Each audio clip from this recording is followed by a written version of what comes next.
this program, this certification in compensation and benefits, it's 4 sessions.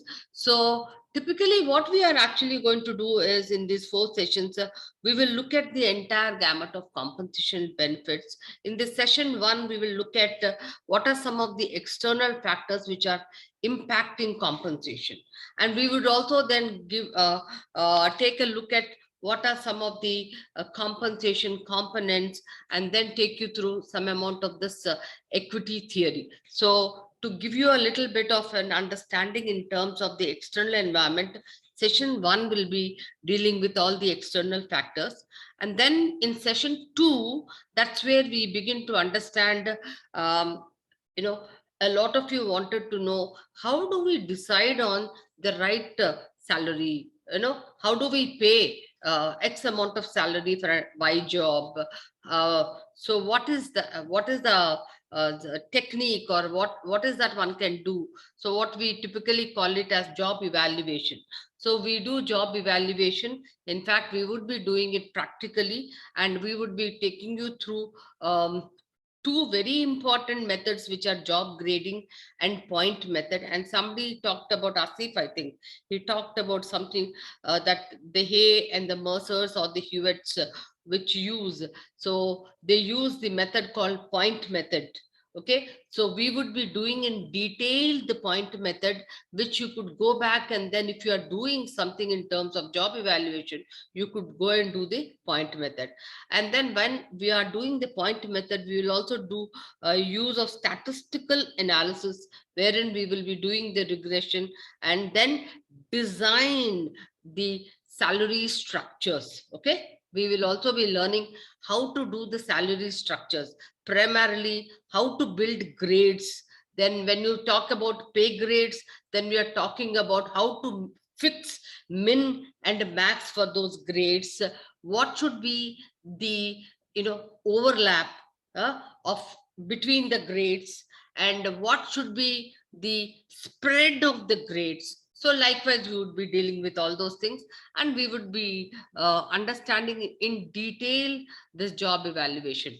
In the third session, what we will essentially do is understand what we call it as external equity. How do we become, how do organizations become competitive? So in order to be competitive enough, so what is that we do? So how do we get market data? What is the market paying? So starting with, who should be our comparators, from where, which kind of companies to select to get the data, and then how do I go about collecting data? What are some of the components I need to collect? Then how do I then use this data to collate and then analyze? So when you analyze, how do you actually then convert this data into your percentiles, quartiles, deciles? So and then depending on my compensation strategy, so how do I decide whether I want to be like most of your organizations? You must be looking at market data and saying, I'm at or you must be listening to companies saying, I'm at an 80th percentile. Google says I'm at a 95th percentile. Then how do you decide, and how do you actually ensure that you are at at that particular market percentile? Okay, so this is something we will be doing in our third session. uh, and then in our fourth session, we will look at how do we then establish individual equity. That means when people are being paid for their job description, etc., then if people are doing something over and above, or how do we design, how do we motivate people to perform more, to stretch more? So what is that we do in organizations? Like for example, the long term incentives, what we typically call it as variable pay, right? So the long term incentives or the short term incentives, what are those design considerations? And also then we also will do something in terms of uh, total reward planning. How do we go about total reward planning? We will look at how do organizations, in terms of when they do the budgeting for their compensation, what is that factor they look at, which we typically call it as ECR ratio, that is employee cost to revenue. because you just can't have any amount of wage cost, because that's going to impact your profitability. So therefore, hey, what is the kind of a wage cost? But how do I decide on what is the percentage of wage cost I really want to have? If I'm a startup or if I'm already existing, am I more high? So those are some of the things we will be looking at. And then of course the current currency of total reward strategy, we would be talking about what is total reward strategy, which most of the organizations, and I'm sure you've heard about it, what are they doing, how are they looking at it holistically. So we'll talk about what goes into it, what are the components of a total reward strategy. So in essence, in these 4 sessions, we would be focusing more in terms of a practical case studies, so that so it becomes really very important, imperative and critical for you to all the more read before you attend this session. Every session comes with, I'm sure Merit has actually sent you a lot of reading material, courseware. So when you do that, then what happens, your level of understanding, and we can also really quickly move forward. Okay, so this is in essence we are going to cover in these areas. Over and above, people want to, so we have actually designed it, pitching it at a certain level, understanding that people come with certain amount of experience and skills. Okay, over and above, some people may want a lot more because they were already there. Then I'm sure people can always maybe on a one-on-one, or they could always come back with whatever they want. And we would be more than it would be a pleasure to explain. Maybe sometimes you may be wanting a lot more, but at that point of time, because in those 3 hours it becomes really limited, then we could do it on a WhatsApp or whatever, right?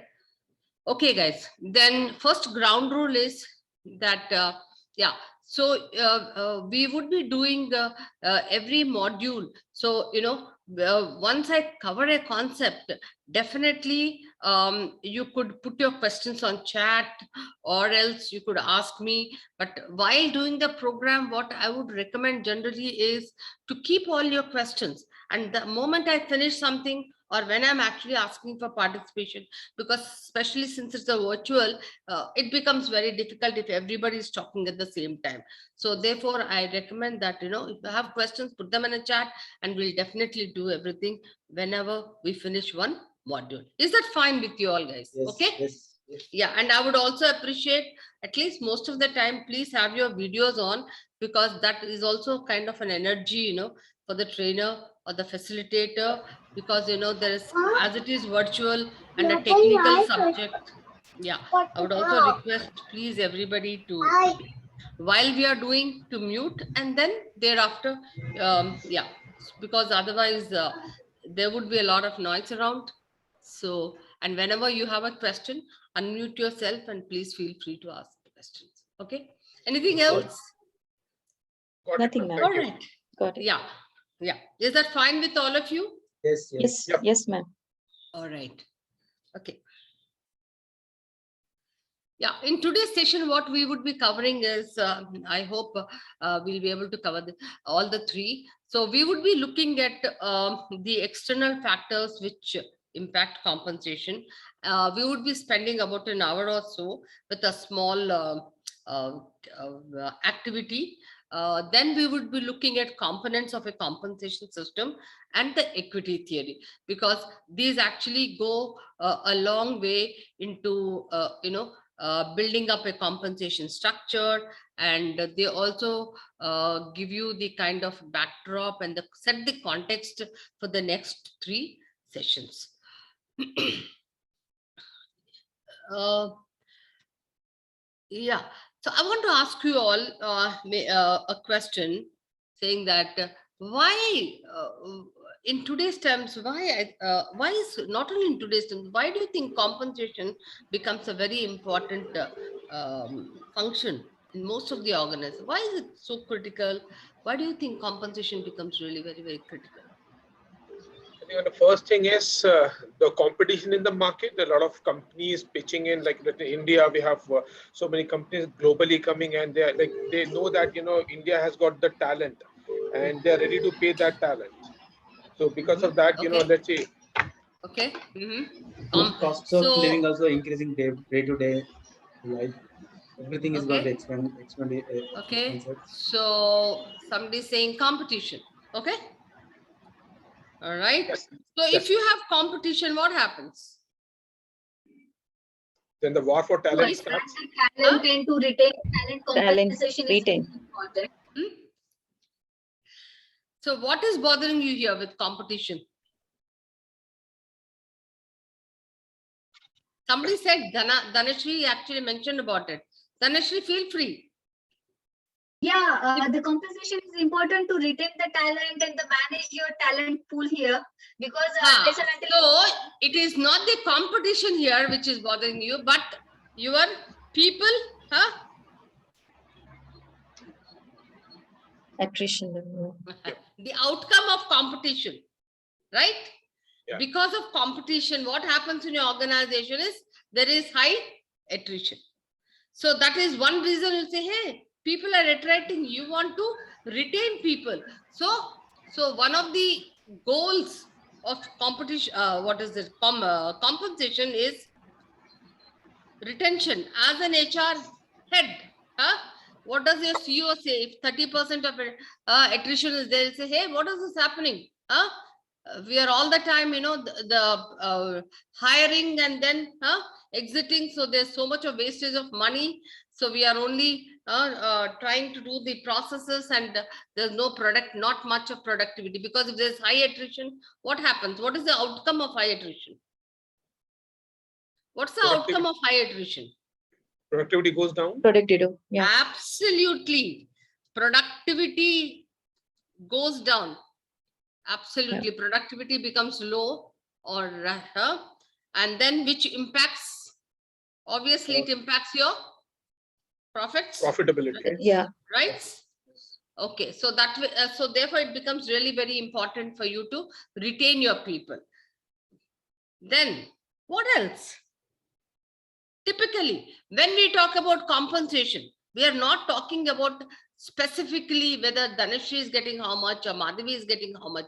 What are we talking about? Compensation, when we are talking about, typically we are talking about, hey, are we fair in the way we are paying salaries, right? Are we fair? What does it mean, fairness? Fair, or these are some of the, I'm sure you must have heard. Is compensation fair or equitable? Have you heard this word, equitable? Yeah. That means the way you pay salaries to your people, or the way you pay salaries across all the levels, to across the jobs, is it fair or is it equitable? So what does it mean, fair or equitable? I mean, what comes to your mind? Pardon? Paying for the right talent, the right salary.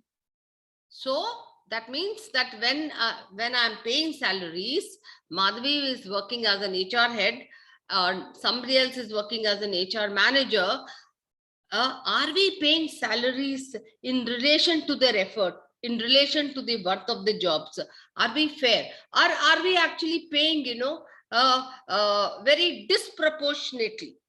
Like in most of the organizations, you will find that they'll say, hey, I'm actually doing most of the work, and I do sometimes even higher responsibility, but I'm an HR manager, but my senior manager seems to be getting a higher salary as in compared to what I'm getting. So that means that that individual does not see the way salary is being paid, does not see it's fair or equitable within the organization, vis-a-vis in relation to the other jobs. Fairness does not mean what you are getting or what your peer is getting, but also in relation to all the other jobs within the organization, right? Then compensation also, that means, so is there what we call it as, I'm sure all of you heard of this, internal equity. Internal equity. Right? Internal equity. Then I'm sure when you talk about compensation, we all the time compare ourselves to the market. That is why most of you talked about saying that we want to know market pricing. We want to know what would be a market strategy. So we compare ourselves with what is the market paying, right? So what does it mean?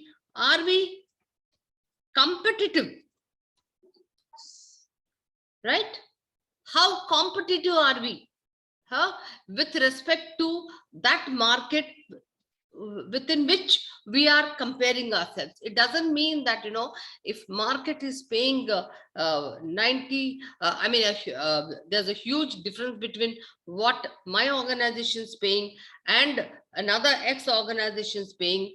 I won't be comparing myself with Google if I'm not comparable. But within my comparators, how competitive I am. Okay, so that is why do you want to be competitive? Because if you're not competitive, again, as you said, competition, you're going to lose people. There's going to be high attrition. So you have to retain people. So having painted or having talked about the context in terms of the importance of the compensation, say for example, your manager comes to you and says, hey Madhavi, from today you are going to get say for example $50,000, for example, okay, and you may be just getting about 20 or 30,000 right now. How would you all feel? How would you all feel? Good, maybe. Yeah, happy. Madhavi will start planning, where should I go for holiday? How do I plan? She'll be so excited. Yeah. Okay. But for example, because when it says US dollars, if I give you a check of US dollars, obviously US dollars, huge amount of money. But then it says, hey, this is not a US dollar check. I'm going to give you some underdeveloped, Zimbabwe or some countries check and say, hey, this is what you're going to get, where the currency of those dollars will be so undermined, and maybe even, $1,000 of that will be equivalent to $1 US. The value of that check will be so minimized. So what does it mean? What does it mean? That what you get in hand is also in relation to what happens in the environment, say economic conditions, etc. The point I'm trying to drive is, we are constantly all the time in your organization, think of in your organizations, whatever product you're all the time trying to improve the technology, improve the look, the feel, etc. But when it comes to compensation, maybe you are following something which is there 10 years or 15 years, 20 years. We normally, so should compensation be, traditionally be the same, or even compensation has to adapt itself to the external environment? It has to adapt to the external, yeah, right? yes. Because compensation gets impacted with the external environment. Okay, so let us quickly understand. So if I were to ask you a question in terms of what are some of the key external factors which impact compensation, there could be both external factors and internal factors.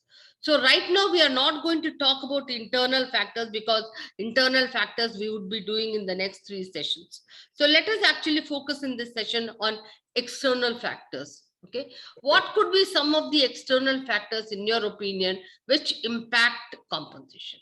Anybody?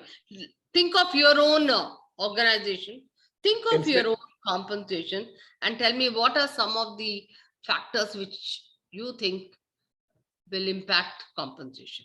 Broad factors. Government rules and regulations. Pardon? Government rules and regulation approving their Absolutely, you are right. That was, acts. yeah, absolutely. Regulations. So, government regulations. All right. Yeah. Inflation.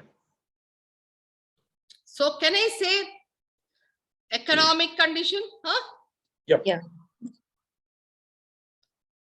And of course, Cost of living also. Yeah. inflation. Yep. Cost Yeah. of living. Then, what are some of the other things we can think of? Quick.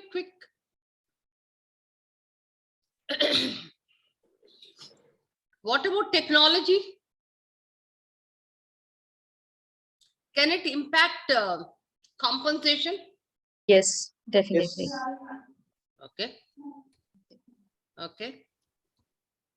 All right. I can also add here globalization, Yeah. because we'll look at how globalization will impact compensation. Okay. Demand Then, and supply of the manpower. pardon? Demand and supply of the manpower. Skills specifically. Absolutely. Demand and supply of talent. Okay. Yeah. All right. If in your organization there are unions, can unions also impact Yes. compensation? Yes. Right? Yeah. Because the union leaders who are very well aware of everything what's happening, so you will definitely it is They have impacted, bargainable power as well. which is called through collective bargaining. And external resource like contractors. Yeah. So here we can also look at, because what happens is you're also looking at contractual labor, right? Contractual labor, yeah.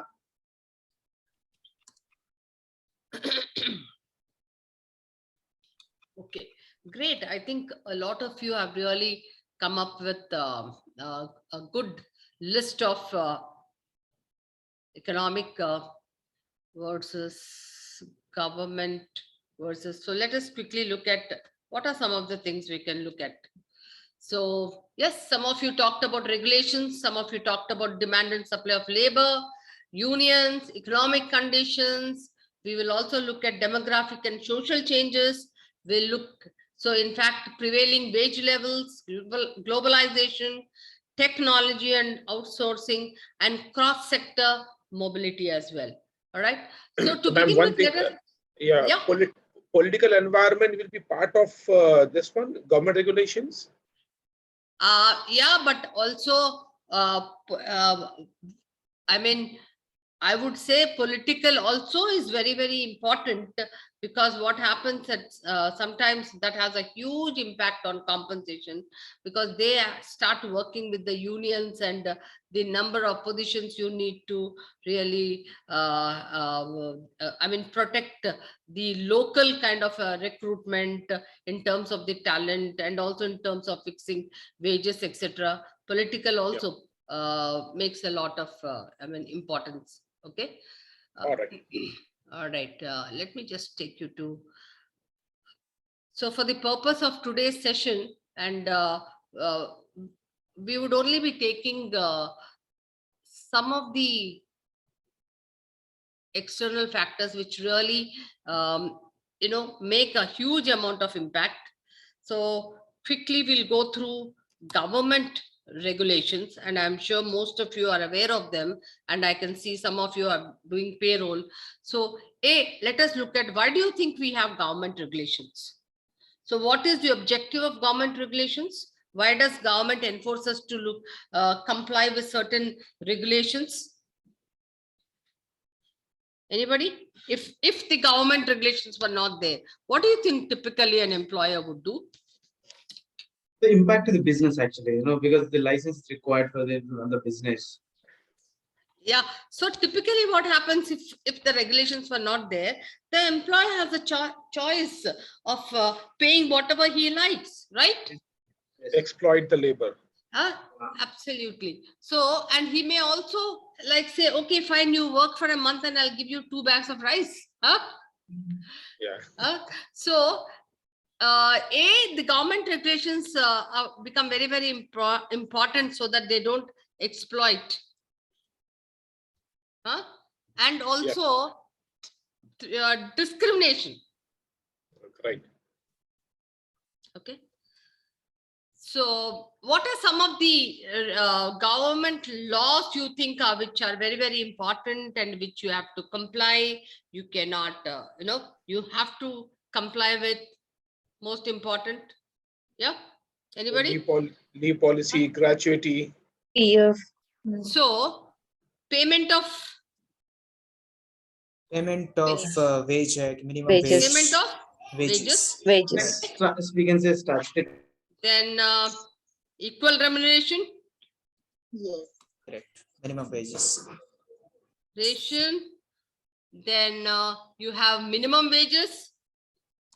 We will not get into detail, but we'll just at least for a compensation person, payroll person definitely does.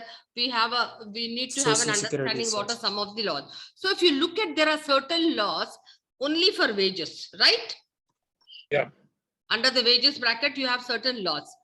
Essentially, payment of wages, what does it do? It protects that you are ensuring wages, timely wages, okay?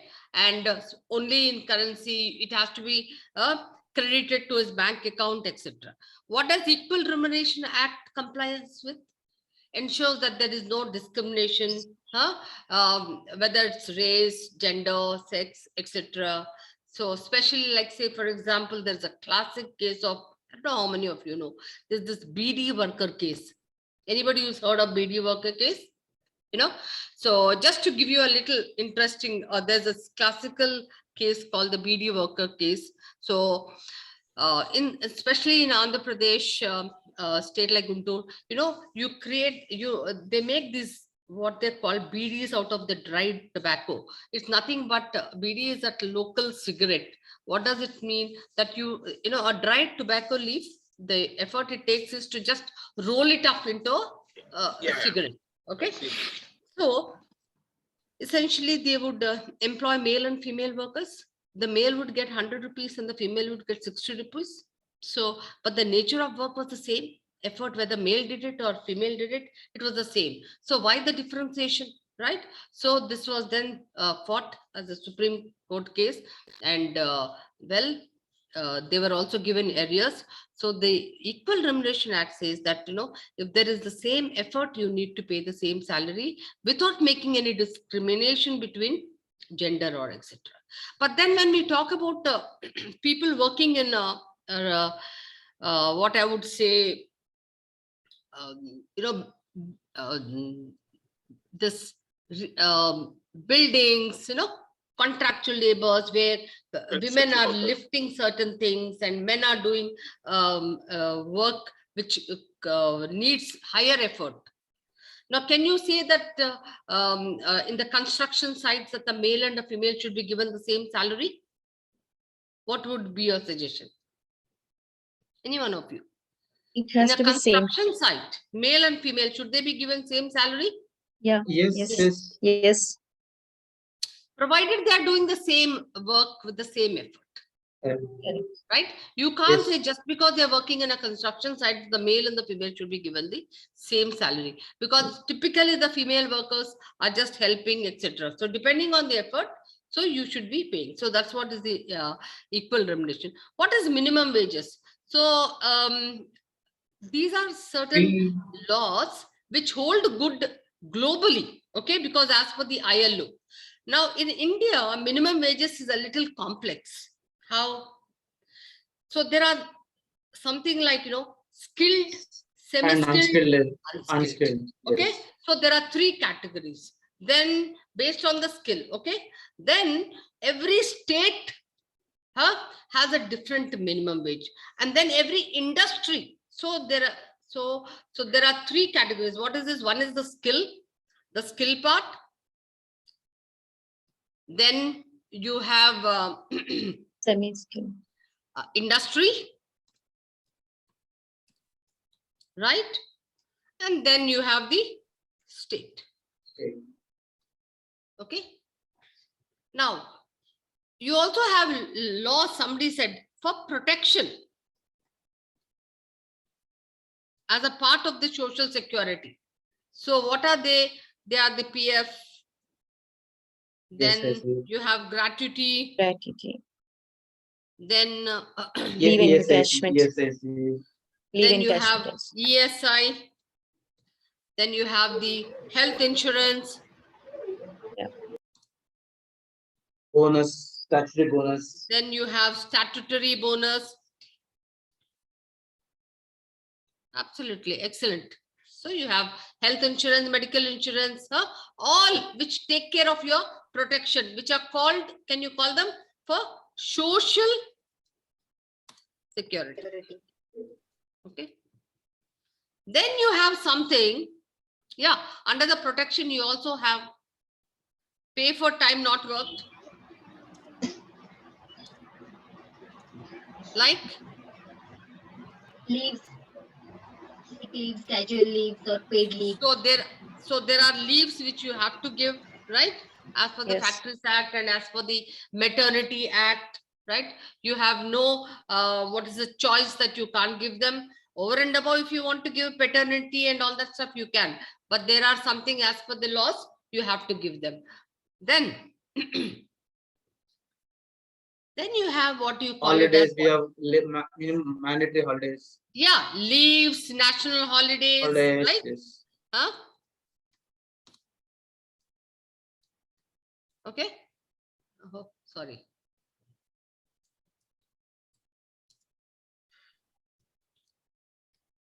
Then you have something called what? Tax. Yes, income tax. Taxation, right? Tax laws. Why are tax laws very, very important? Because when you say compensation, the net salary, an employee, what he wants to take home as much as possible a very high salary. So your net salary depends on how you structure your compensation, right? How you structure your compensation. And as per the tax laws, there are certain components which will give you what? There are components like HRA, LTA, children LTA. allowance, education Medical allowance, allowance, hostel yes. allowance, and also the standard deduction, of course, is there.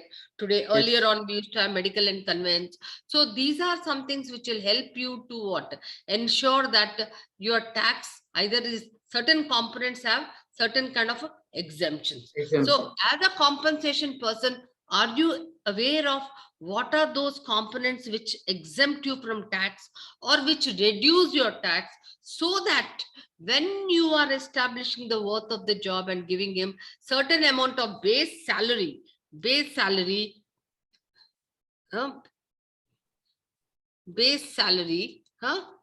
you are able to factor in all those components so that your tax is reduced and the net salary increases. Okay.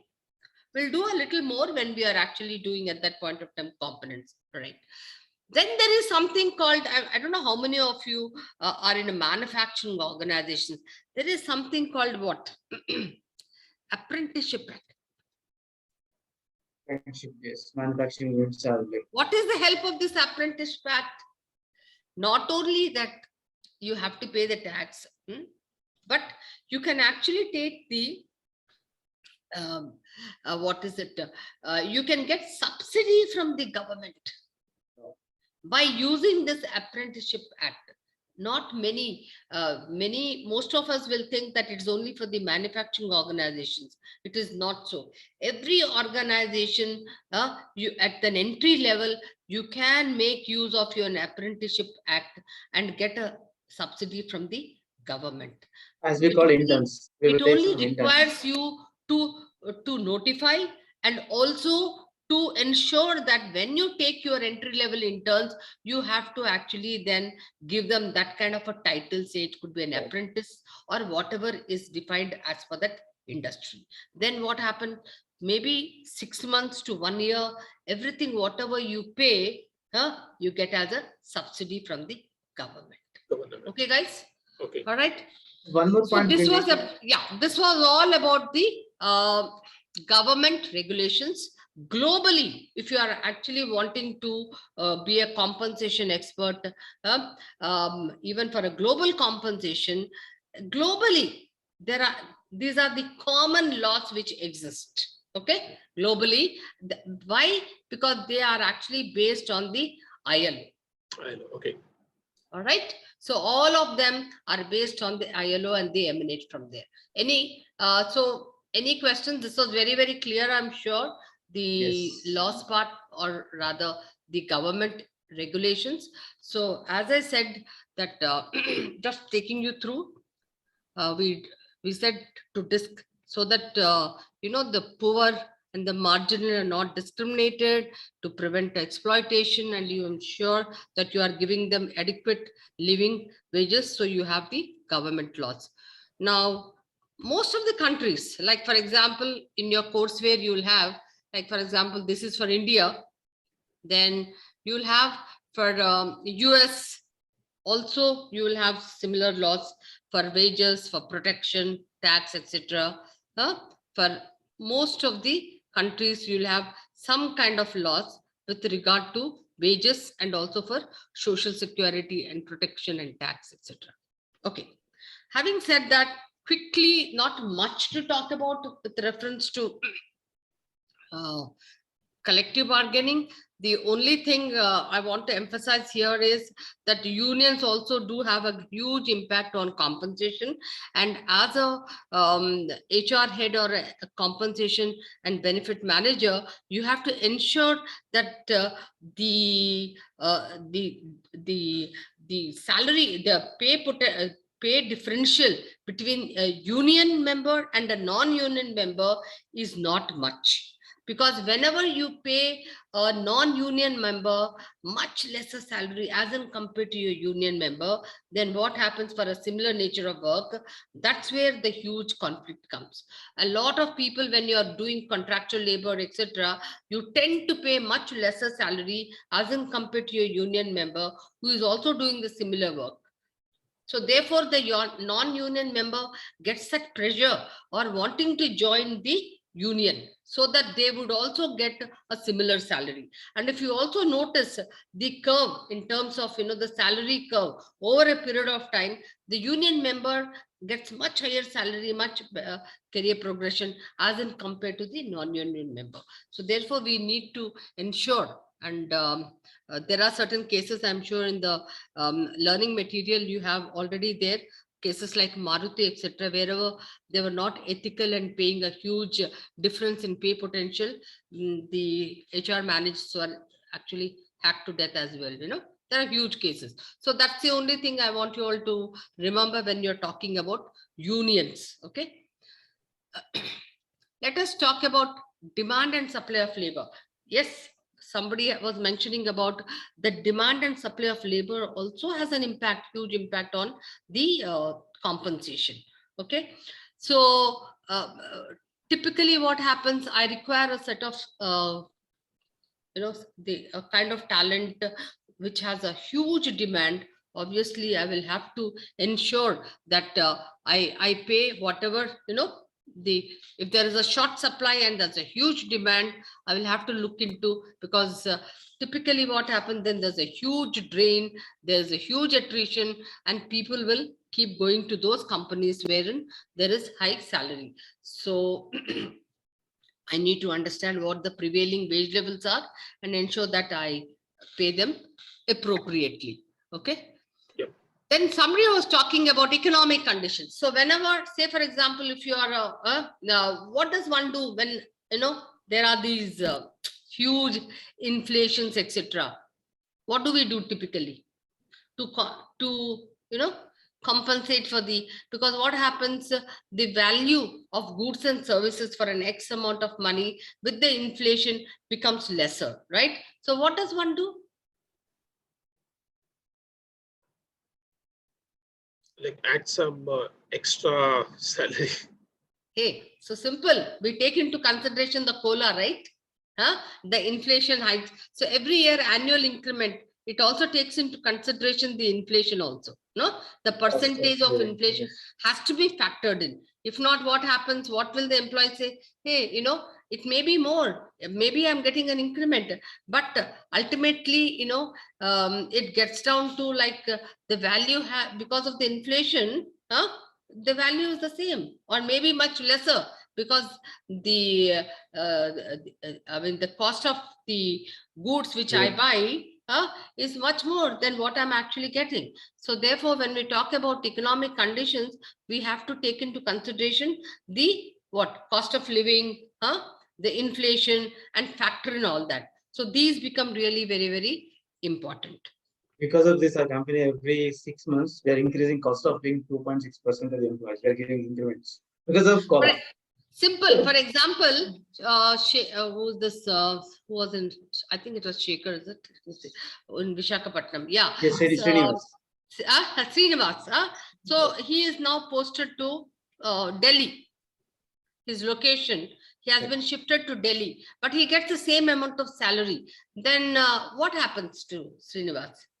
Absolutely, no, I'm not happy because the cost of living is very high in Delhi. Because definitely I'll ask some extra money to get a house on rent, and the cost of goods, that is your living, everything becomes. So typically what happens, you are actually, I'll actually mail a site where you have all this, cost of living for every city. Right. So if, for example, you are shifted from Visakhapatnam to then another country, Dubai, then and I give you the same salary, what will happen?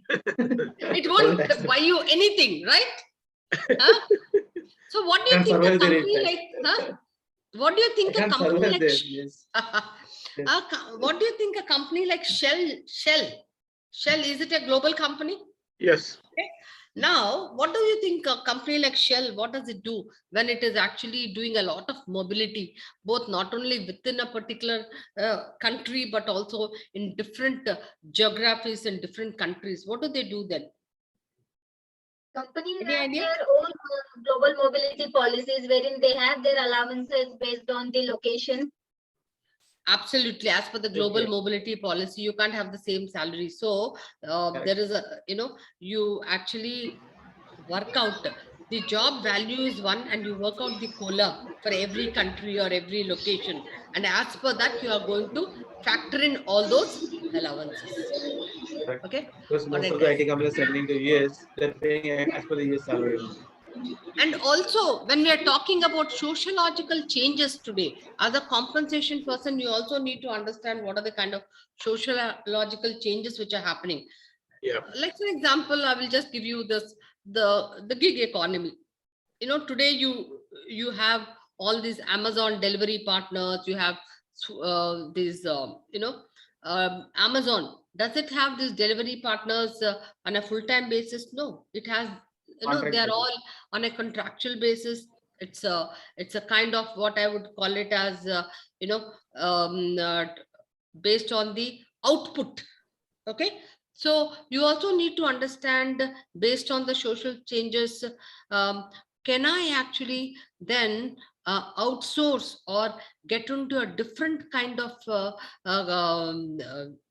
not just full time, but can I have contractual labor for my other services, barring just keeping the core functions? Because, like, for example, Amazon with a vision statement, anything, anywhere, anytime, right?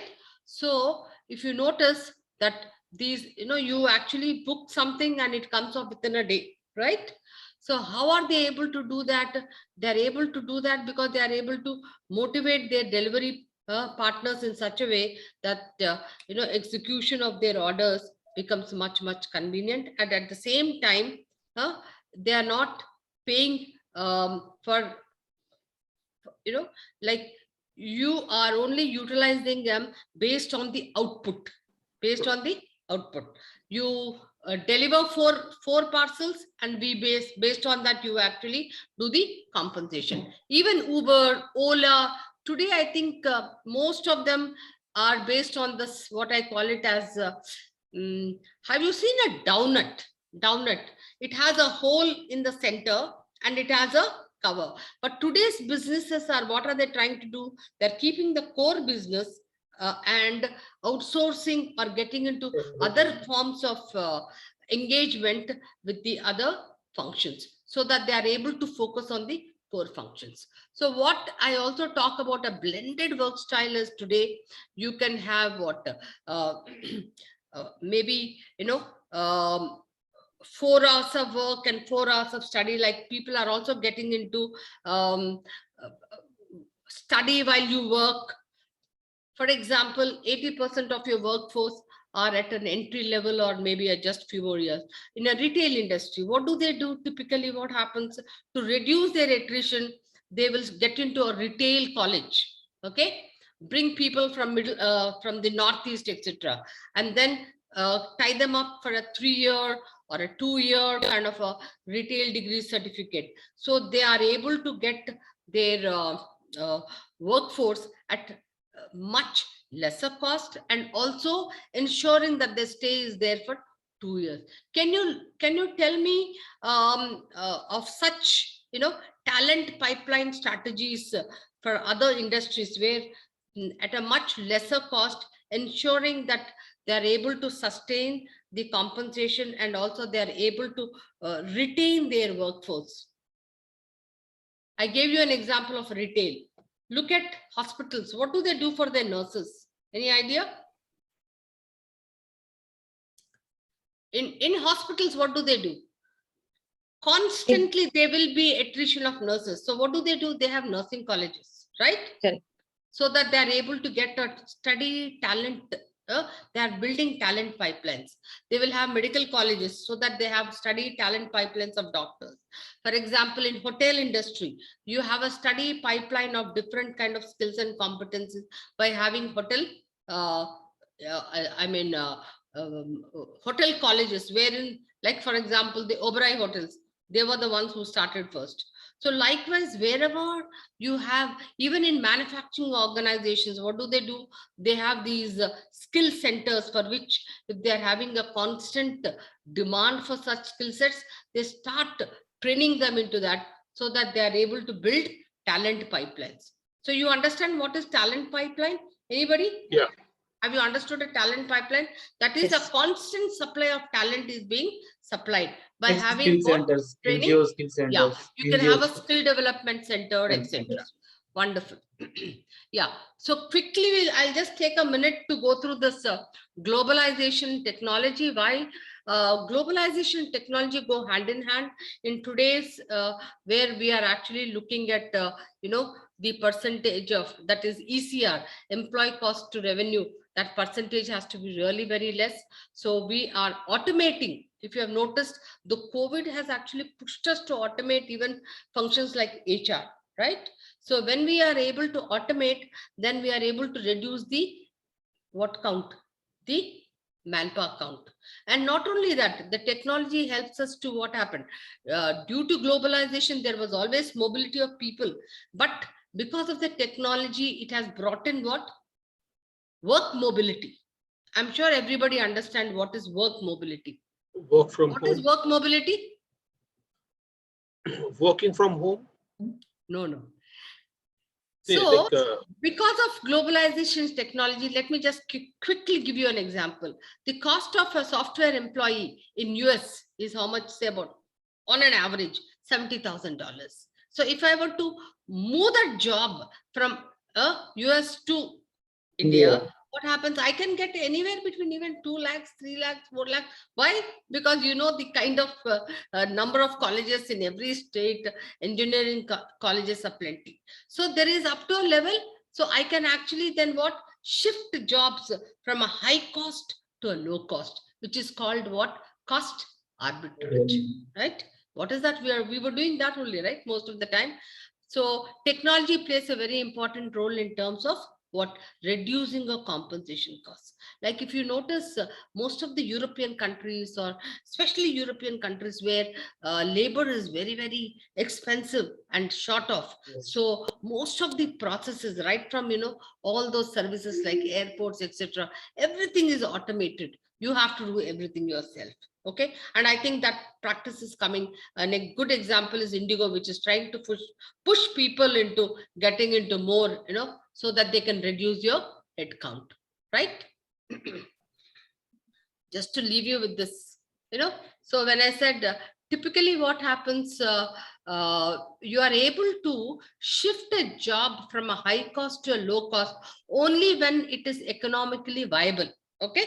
Say for example, initially when you're shifting a job from a high cost location to a low cost, you are able to you know give them actually get them into your organization a much cheaper, at much lesser compensation.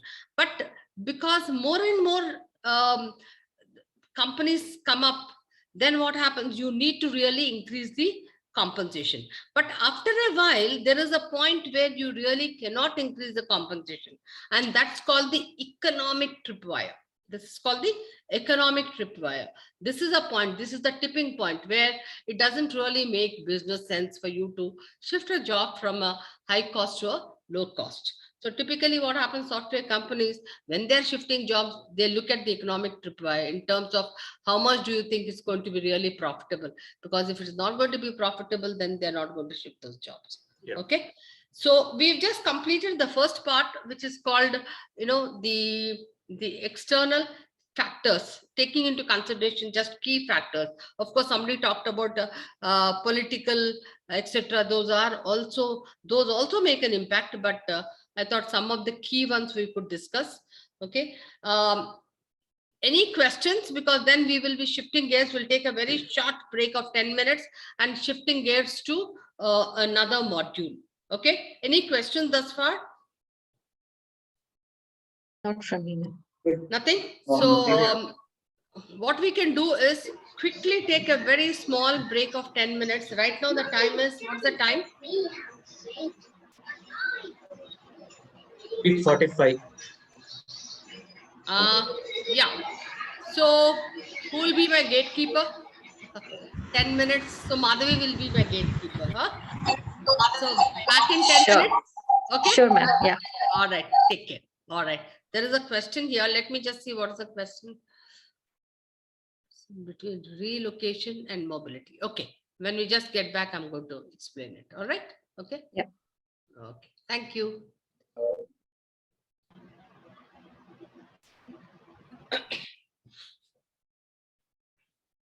You guys are back.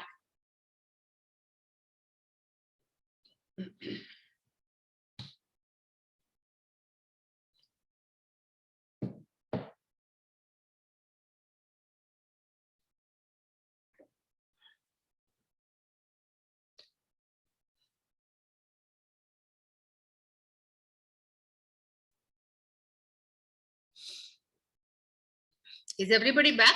Can we start? Yes, ma'am. Huh? Yes, ma'am. We can start. Okay. All right.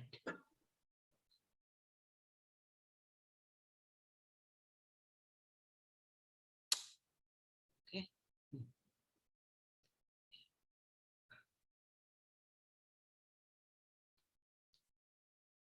Okay. Yeah.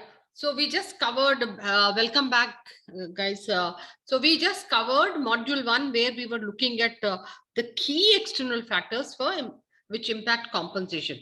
Now let us look at now we are getting into the real, compensation system, the components of a compensation system.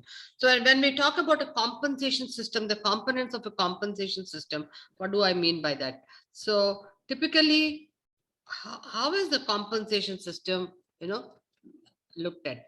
So typically when we talk about components, I'm sure all of you are familiar with it.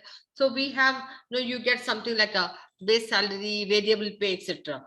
So the compensation system is divided into direct pay and indirect pay. So when we say direct pay, what are the things which come under direct pay? I don't want you all to see. Let us see. No, I will use a blackboard. Yeah. HRA, convenience, Okay.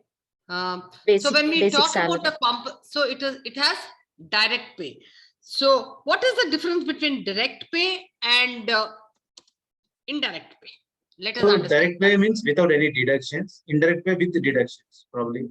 Okay. Let me hear anybody else's. Direct pay is refers to the remuneration which Amount, employees amount, gets. amount paid. Yeah. Benefits. The which direct are directly monetary paid benefits. against your services to the company. That's very important to understand. So when we, as a competent person, I need to understand what is direct salary and what is indirect. Okay. Exactly. When I say direct, everything with regard to money, cash. Yes. Okay.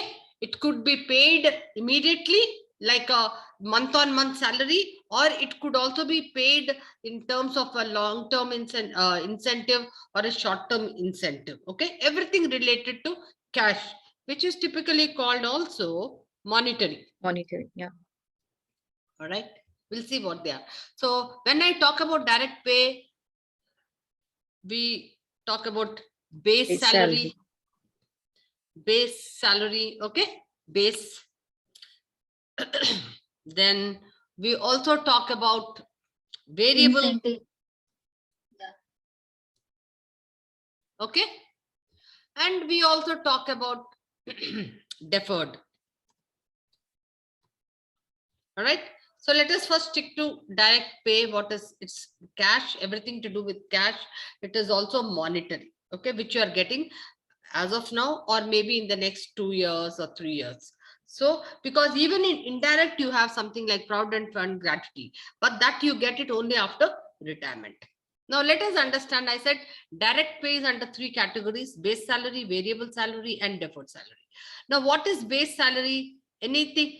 Typically, you decide on the base salary doing job evaluation. Okay, that is how much does this job should be paid. That is job worth. So base salary is something which is also called guaranteed salary. Why did I say guaranteed salary? Because it's a cash component.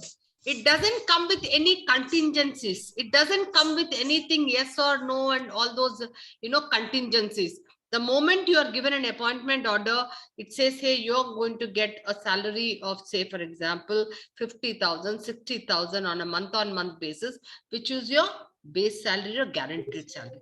Whether you perform or you don't perform, the moment you are hired, you get this salary. That's why it's called guaranteed salary. So this base, typically it can, if I'm going to pay a 50,000 rupees, I've said, say 1 lakh. Srinivas is going to get 1 lakh rupees month on month. What will happen? I'll give him 1 lakh. What will happen then? Quick. Like this is a guaranteed salary. Guaranteed salary. Yes. Yeah, what will happen then? If I give you 1 lakh of rupees, if just like that, this is your base salary, I'm giving you 1 lakh of rupees. What will happen? Taxman. Tax. Tax. Yes. Yeah. 30% tax, and then you will get 70,000. 70,000. So if I have to increase that, what you get in hand, what do I need to do here? The other components. I Other need components. to do structuring. Structuring. That Yeah. means I have to break your salary into Components. components. Are you now getting it? Huh? Yes. Yes. Your own salary of 1 lakh rupees, I have to break it up into components so that then you will get more in your hand, right? So therefore, then what will I look at components? All the components as per the tax law. What are those components which will give me what? Tax. Benefits. I mean, it could be what?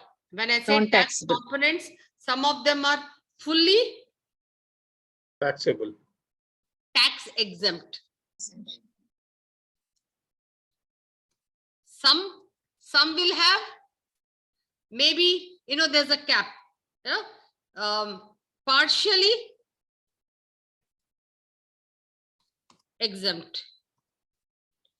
and some fully taxable. Did you get this? So Yeah. the way I need to structure my components is based on what are those components which are fully tax exempt, partially tax exempt, and fully taxable. So like for examples, I then look at a basic out of which all these what? HRA. HRA. Absolutely, because every country will say, you know, if you are actually looking at a house, certain percentage of Medical. is fully tax exempt. So it could be anywhere between say 35% From the basic. to Yes. 50%, depending on metro, non-metro, etc. Right? Tier 1, Tier Yes. 2 cities. Yeah. Then you also have something like LTA, A. right? Then you have also something like children Medi- allowance. Yes. Child Food meal education. coupons, food Then coupons. 1 second, that I'm going to come to children allowance, then hostel allowance. Okay. All right. And of course, I'm not looking at medical and all that because you have the standard deduction of 40,000 today. Okay. Is this very clear? Now, somebody said food coupon and all. What is that? It says food coupon. Fully tax. So how much can you give as an exempt for food coupon? It Per is annum also 26,000 The range between 1200 to 50%, 24. 50 rupees per day, Huh? per meal. per meal. meal. So 100 rupees for 2 meals. Two And meals. also it takes into consideration something like 2,200 per Month. month, right? You 2,200. can't that. So food coupons. Okay. Then you also have something like if you are uniform, if you are, you know, you have to have a policy, etc. Then you can to some extent also do this uniform allowance. All right. Okay. So that is about the base salary, which is on a month, which, you know, it's your guaranteed salary. When we talk about, I'm going to clear this, I'll need space for variable, huh? Okay. Now, when we are talking about variable, quick, what is variable salary? Medical Variable allowance. salary. Pardon? Medical Any allowance. bonuses, It incentives. varies. Incentive- That's why it's called incentive. variable salary. Variable It varies. That means it has a contingency. That means it has a dependency factor. Now, typically variable salaries, you can talk about the most common is what? Incentive. Performance. Bonus. Performance ones. Right? Yeah. Performance can be at what levels? Individual. Yes. The classic example is like a sales commission. Yes. It can be at a team level. Right? It can be also at a unit level. It can also be at a organization.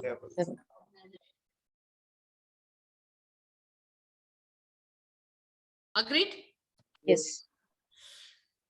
Organization, sorry. Yeah. So when we talk about performance team level, you say team awards, Recognition awards. no? Team awards. Okay. Or when you're talking about a unit level, we're talking about gain sharing. Has anybody heard of gain sharing?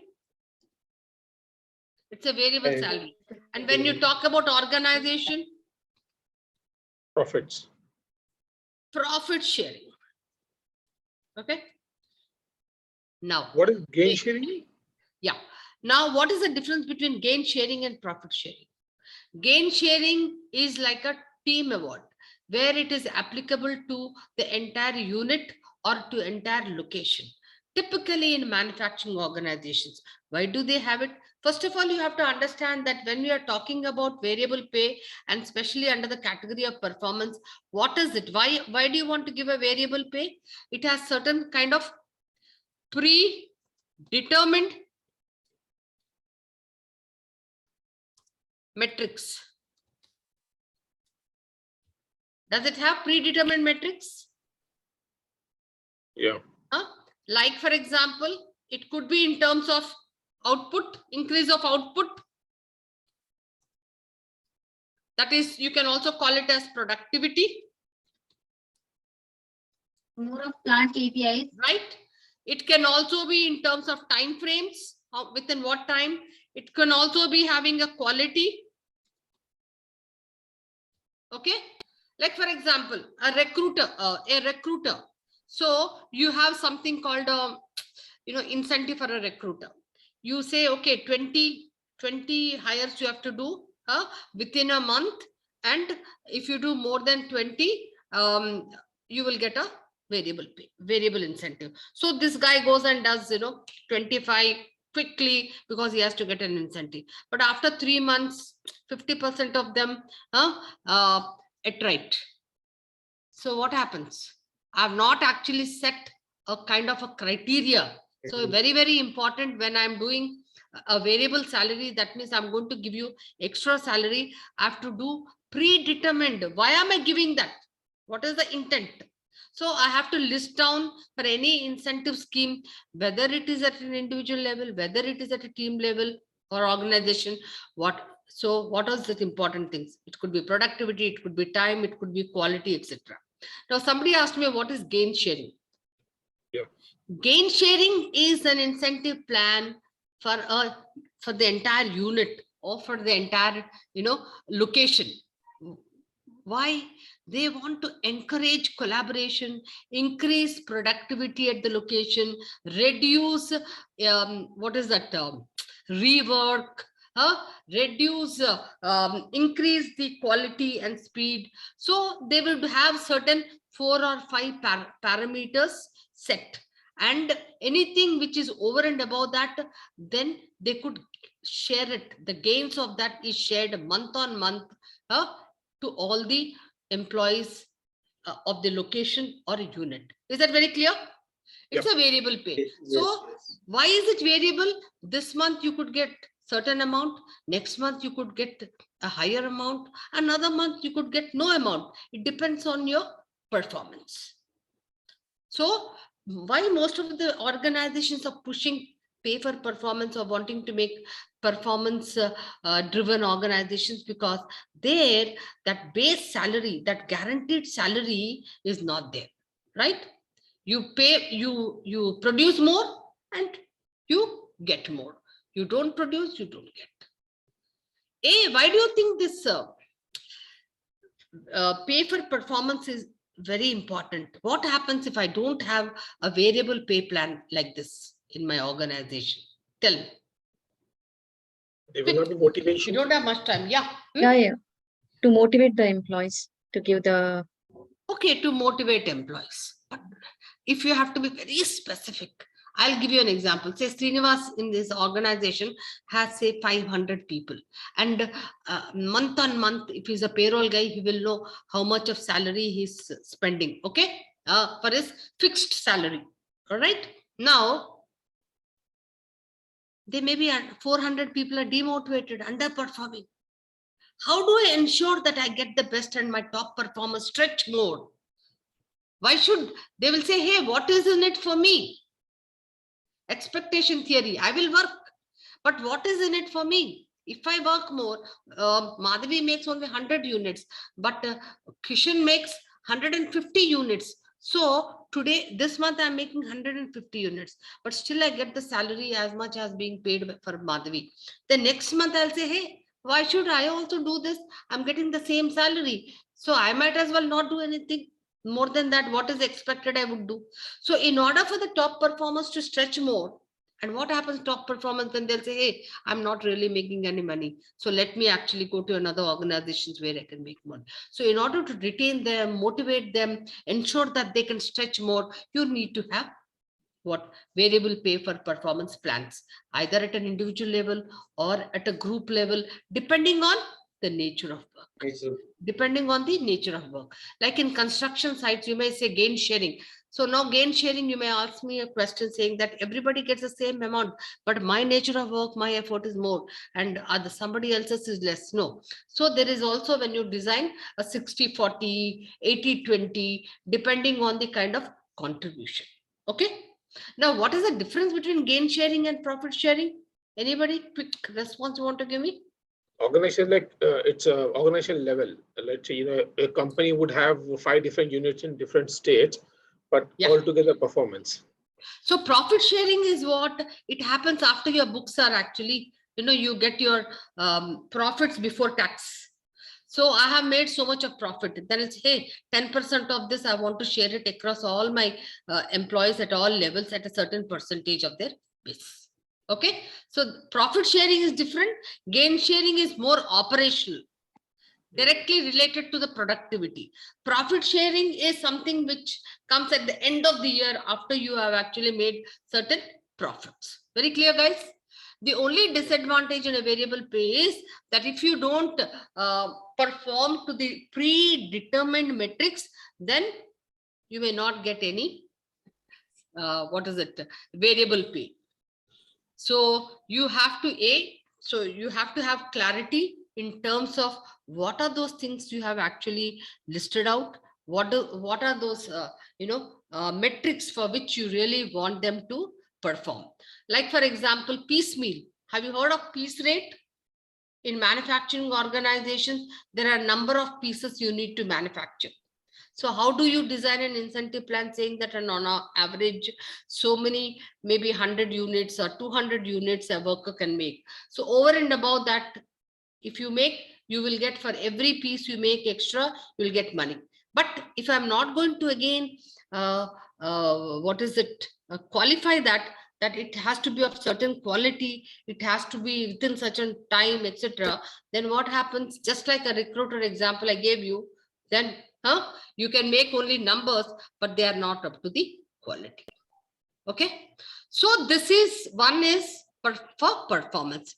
Now, what are the other kinds of variable pays? One, you have something called merit incentive. Have you heard of merit incentive? Reward and recognition kind of. So merit incentive is, one is for cross skill and the other is for upskill. So when I say cross skill, what does it mean? That means that I recruit a person, say for example, Volkswagen, what does it do? It recruits a person, say a fitter. Okay. And it says in the appointment order that if you also get a certification and get trained in a welder, then you get an additional incentive. So what does it mean? A cross skill.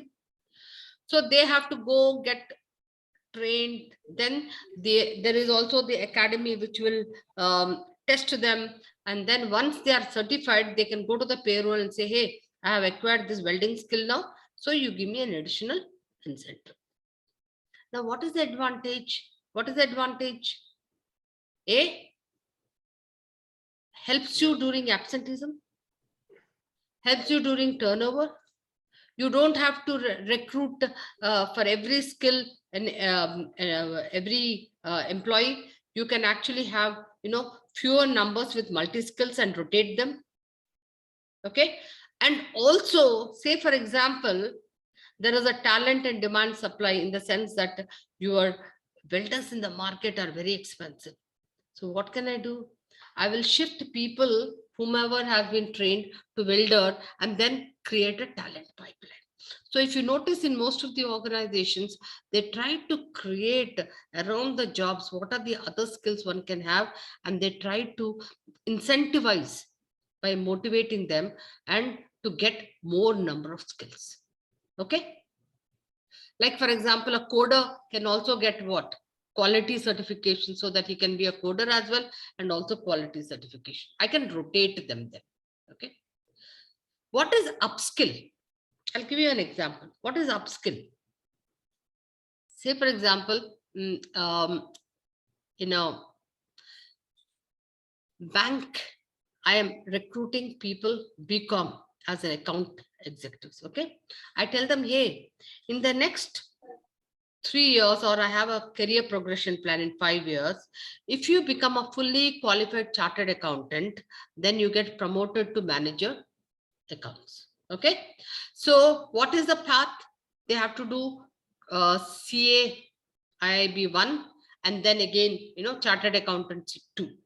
So every time they do this in the next 1 year or 2 years, what do? I incentivize them by saying upskill allowance. I give them 1 increment, and the higher one again 2 increments. So my compensation plan is in such a way that when he completes 5 years, he gets promoted and becomes an account manager. So what is the benefit for the organization when I have a scheme like this? Retaining the employee by giving this option. Retaining who? Just employee or the top employees or the Top top employees, performers? top employees, So top. anybody, if I'm a top performer, I will try to ensure that, I actually learn, upskill myself. So in fact, Citibank promotes, it says every time you actually upskill yourself or get a cross skill, will give you additional incentive. So I don't know in your organizations also if you have some kind of a career path where, upskilling. So this helps in what?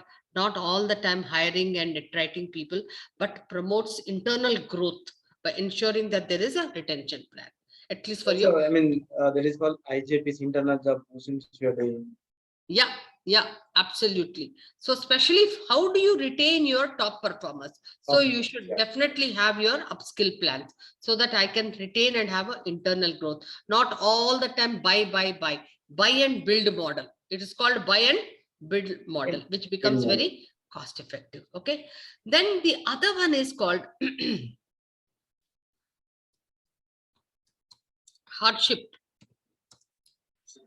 So I talked about one is in variable pay, one is for performance, 2 merit incentive.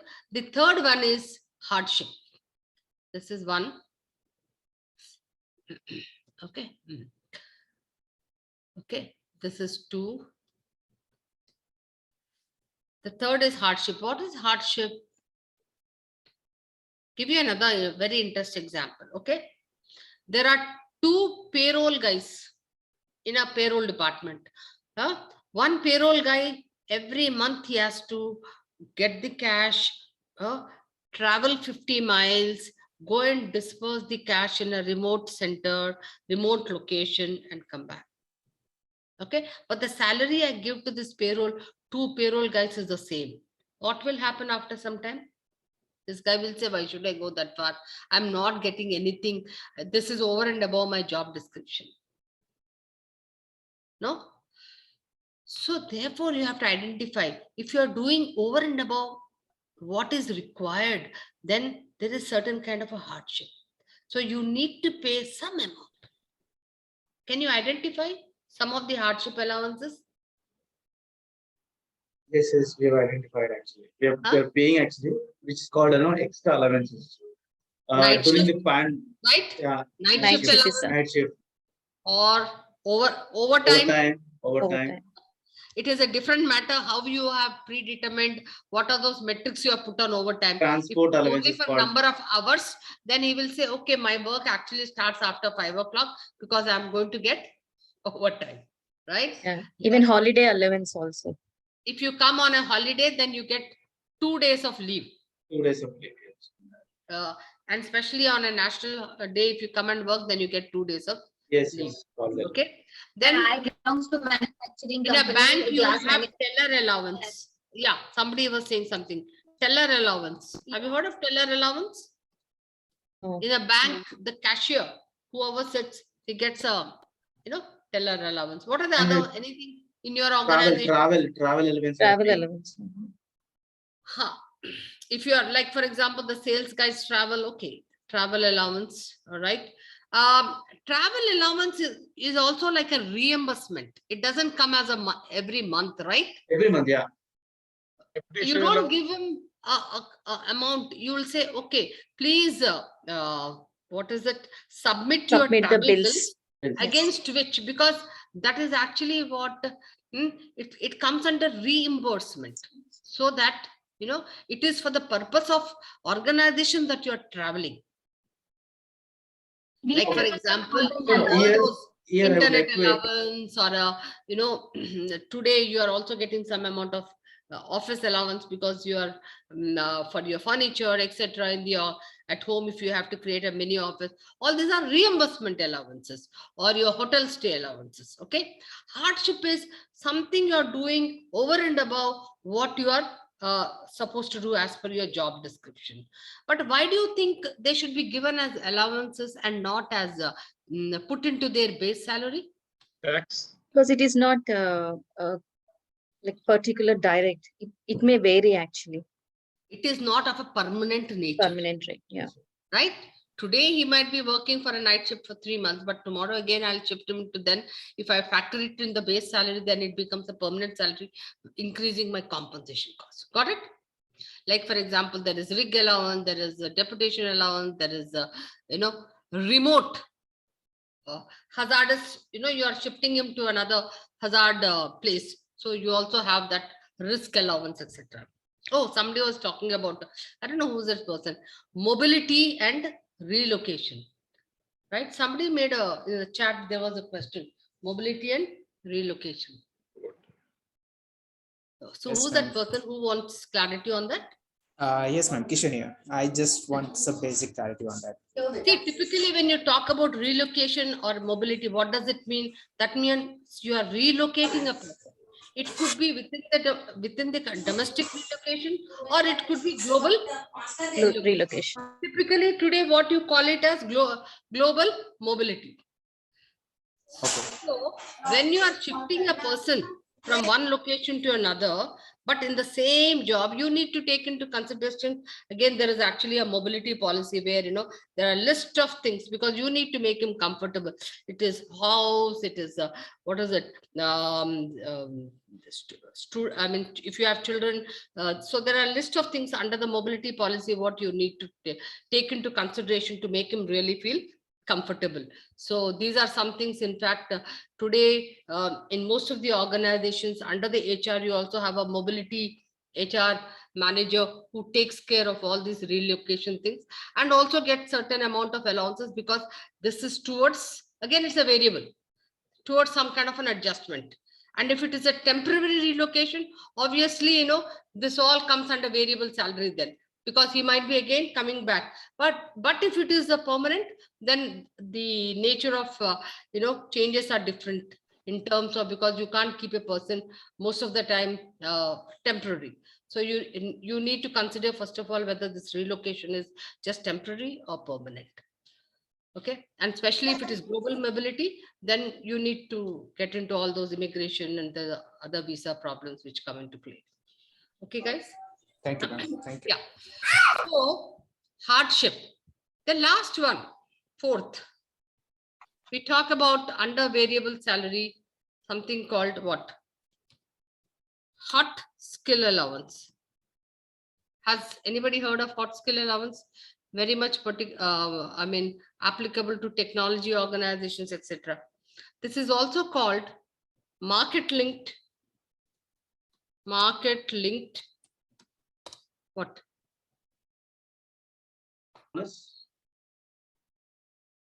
Retention bonus. Has anybody heard of this? Hot skill or market linked retention bonus. Typically, most of the IT organizations, what do? Every year at the beginning of the year, whatever, they look at, hey, through their competitive intelligence, they will say, hey, what are those technologies, or what are those things for which, market is really getting hot? It's simply as what, there's a spike in the market for certain skills. So when there is a spike in the market, that means there are more jobs and the talent supply is less. So when the talent supply is less, then what will happen? If you are actually utilizing, say, for example, cloud computing, whatever, and there are many other startups which have come in, and they will obviously poach from, organizations. So you quickly have to give certain kind of bonus or allowance, what we call it, for hot skill, so that maybe it could be 1 year, maybe it could be 2 years, so that your people don't get poached by others. And if you don't do that, typically what happens, hey, I'm getting more salary, so I will iterate. So this is called taking care of this situation of the spike, sudden spike. But you may say, then if there is a spike, why not give it in the base salary? But why should I actually give it as a special bonus as opposed to increasing the salary? In same factor, the guaranteed Pardon? pay. This Pardon? is this is not this is dynamic based on the market condition. Exactly, absolutely. As you know, market is always dynamic in terms of the talent supply. So today there may be a spike, and after that the spike is no more. Then, and you have actually factored in the base salary higher. Then what happens? It becomes a permanent cost. But most of the companies, ma'am, they are doing it the base pay corrections, not they're giving the bonus. But tell me, Madhavi, after 2 years, for He will lose example, the job. He will lose the job. That's the problem. simply tell me, for example, you know that for some time, analytics, right, was a very, very key competence, and there was a huge spike for it. Anytime anything new, there is a spike. Why? Because your talent is not there. But after 1 or 2 years, what happens? Then there are many training centers coming up and which generate, this is like cookie cutter approach. You will have many people there'll be a huge supply. So then what happens then? If you have already increased the salary, you get talent at a much cheaper rate as in compared to the higher rate which is sitting in your organization. So Yes. normally what happens, you have to differentiate. Is it a very critical skill or is it just a spike, right? If it is a spike, you need to always factor that as a temporary kind of an allowance as opposed to a permanent fitting it into their base salaries. Otherwise, it becomes a carrying cost for you. No? Yeah, true. Okay. So this Ma'am, is called. is this hot skill different from like retaining the niche skill people, or it's Pardon? different? Asif, can you just repeat? Yeah, the hot skills, does it also cover retaining niche skill employees? Like in IT company, there will be niche skill employee will be there. Like the Yeah. So we will come to that as saying deferred payment retention. Okay. Okay. So it is not the same. This is only a spike. This is only a spike. Say, for example, let me tell you, most of these big, large companies like TCS, Wipros and all, they do not give this hot skill allowance. Why? Because they are having a huge workforce. So at any point of time, there is 5 to 10% of people on the bench.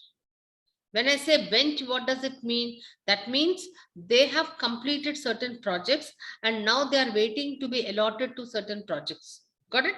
Got it? Yeah. But when they are on the bench, what is that component they don't give as a part of a salary? What is that component they don't get? Because they're not billable, they only get what? Base salary. Base salary. Yes. They don't get variable salary. Because when they are working in a project, they get variable salary. Now, big companies, what do?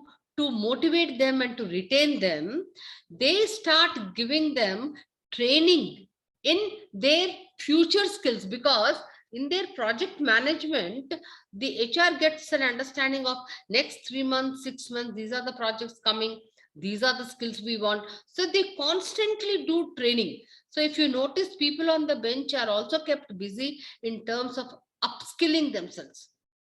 Okay.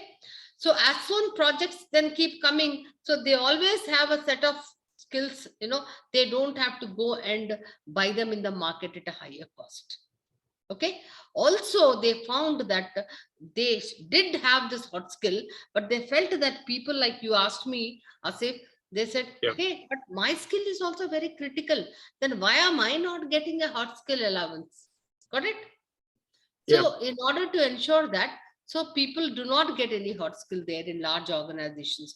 But in small mom and pop kind of a shops where you cannot afford to have bench strength, they're all the time rotated, then obviously if they have to retain, they have to pay hot skill. Or if they have to have particular skill, they have to buy from the market at a higher rate. Got it? Yeah. Okay. All right. So these are the 4 kinds of variable salaries, which I said contingent. This is on performance, this is on merit, this is on hardship, and this is on hot skill. Under the direct salary, then the other one what we are talking about is deferred. Deferred pay. When I say deferred pay, that means your payment gets deferred. Okay. Under deferred pay, you have something like long-term incentive plans, ESOPs. No, ESOPs is the LTI, long-term incentive. That means there is a vesting period. You have to stay for some time, and only then you can then convert them into cash. Okay. You also have something called annuity plans. Annuity plan. This is also a deferred plan. Why do I call it as a deferred plan? If you notice that in most of the organizations, people who are having higher salaries, say middle managers or senior managers, whose take home is high, in order to ensure that their tax amount comes down, certain amount of salary is deducted and invested, and they can get back only after retirement or after they leave the organization. And when they leave the organization, that amount is only 50%. You may say, why should he go in for an annuity plan? He might as well take it. If he takes the salary, then the amount goes as a tax. Okay, so that in order to reduce his tax deduction, companies will offer annuity plan, which is almost like a superannuation plan as well. Okay, so the purpose of this annuity plan is to reduce tax and do that saving so that it comes as a long-term saving for him when he retires or when he quits the organization. And actually what happens when you do this annuity plan, companies will invest it into life insurance, LIC. And the LIC, of course, will reinvest it there. So when you want to take that amount, so it gives you 50% and then the rest after the retirement. Okay, that's why it's called an annuity plan. What? It helps you in reducing your tax. Rather than going away as tax deduction, it helps you to save that amount for retirement, saving plan. Got it, guys? Then, Yes, madam. Yeah, there was a question. Somebody was asking me a question. There is something called retention. Joining bonus. Joining bonus is Joining bonus. Yeah, retention. Right? Retention bonus. Somebody asked me retention. So, as you know, I'm sure retention, 5 or 10% of your people, irrespective of levels, are very, very critical for the organization. Now, you want to retain them at least for 3 years or maybe sometimes 4 years, depending on the criticality. So what do? You offer a retention plan with the maximum amount being dispersed or paid at the end of that retention plan of 3 years or 4 years. So you pay them 10% in the first year or 20%, then again 30%, and the maximum 60 to 70% is paid at the end of the year. Now, only when he completes that entire period, he is being paid that amount. Otherwise, he does not get paid. Joining bonus. Only when I join the organization, I get paid. Yes. Right? Yes. Say, for example, I have to join an organization in 60 days, and I'll say, okay, 59 days, and I'll say I can't join. Will I get 40% of the joining bonus? No. Only if I join, I get that entire amount, Joining or bonus. else I will not get that amount. So deferred pay is typically what? You get the payment in a later time. So if I just quickly go to this components, yeah.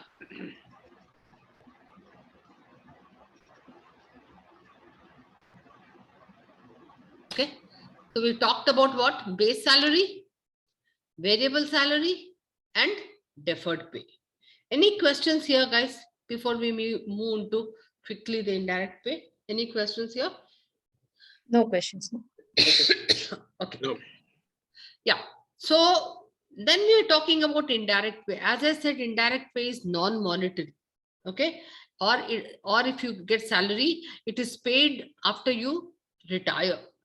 Now, typically in indirect pay, one is all your protection programs, which are as per the government regulation, which are mandatory under the social security, etc. Like, for example, your provident fund, your gratuity, right? Huh? So that's absolutely mandatory. Then under the protection, what are the other things which are mandatory, like medical insurance, group health insurance, right? All these are mandatory. Over and above, in fact, today organizations are also giving medical and other benefits related to protection over and above the mandatory. For example, they are also extending it to their entire family members. Also, the cap is increased, or you can use it. There is a flexi kind of an approach. Okay. Now, when you talk about pay for time not worked, something as per the government regulations, you have to give a maternity leave, you have to give leave on national holidays, you have to give earned leave. But over and above, some of the good organizations trying to create a brand around it, they're also giving paternity leave. How many of you are giving paternity leave? But We it's give, not madam. They are giving. It's 5 Huh? days. Yeah. 5 We days. also, Yeah. yeah. In fact, in Europe, you get about 3 months or 6 months. Yes. Yes. So we are giving government leave also we are giving. Why? Betterment Because leaves. they are Betterment leave also we are giving. recognizing single parent also. So Yeah. today, because of the single parent issue, there, so even the male have been getting this. Now, then bereavement, then anniversaries, right? This is nothing mandatory, but organization to feel the feeling nice factor. Most of the organizations also have something like this. If you are sick, you get sick leave. There's nothing like mandatory as per the mandate. So what happens when you have that 30 days of sick leave? Even if I'm not sick, I'll say, okay, fine, I'm going to take a sick leave. The tendency to We included COVID leave also yeah. recently. Also, encashment of leave in most of the organizations, they have taken away that encashment of leave. Why? People need to be rejuvenated. People need to go on a leave. So encashment of leave has become lesser and lesser in today's times. All right. Emergency leave. So all these various leaves. Now, in terms of services, perquisites, etc., most of the organizations have to create a brand around it. Like, for example, after the COVID, I think, what is that one thing which organizations have realized and have started giving? Work from Wellness. home.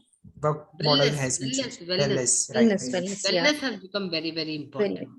So wellness, whether it is physical, emotional, spiritual. So starting from your physical, medical, online medical, everything, they're also now doing yoga. They're Yoga also classes. ensuring that people are physically fit. So there are constantly, a doctor there in the premises, and also regular checkups, like health checkups, okay, eyesights, everything. I think now organizations have become really very, very, I mean, in order to ensure that their workforce is healthy. Earlier, this wellness quotient was not, it was looked down upon. But today, I think more and more organizations are looking at it, are also wanting to know what is my, not only the physical, but also the emotional quotient, the spiritual quotient. All these things are becoming very, very critical. There are surveys which are being done to ensure that, they get a pulse of what's happening. Yep. There's one more thing very, very important today, mental wellness. Suddenly, organizations are becoming very, earlier when you say, oh, we have counsel, like for example, I used to wear the hat of a practitioner. I was a CHRO for Sutherland's and TBS's and many other organizations. Right at the beginning, when I was director for training, we never had this, having a counselor, to counsel. Yes. But today, I think we have, like, for example, I myself we have done online counseling.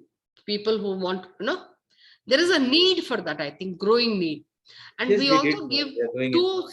two psychiatric, you can go and not only online, but you can go and consult if you have some problem, because people are having a lot of mental issues. So this has gained, visibility, recognition, and there is nothing wrong if you have to go to a psychiatrist today. Earlier, oh my God, you're going to a shrink, it was looked down upon. But today, I think it is well, it recognized that in such kind of pressures, it's becoming. And besides wellness, you are also having all this, financial planning facilities, low cost meals, free meals. So a lot of these things are there. And I'm sure in most of your organizations also, depending on what kind of a branding you want to have, you are having services and purposes. Okay. Yeah. So we will talk a little more when we are doing some kind of a benefits and why benefits, how is benefit planning done, and how is branding done around benefits.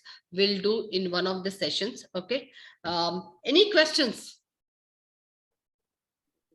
No, ma'am. No question. Huh? Man, okay. Can I take that as for everybody? Can you just give me a Yes, thumbs ma'am. up, guys? Huh? Okay, great. All right. Now we are beginning to slowly get into something,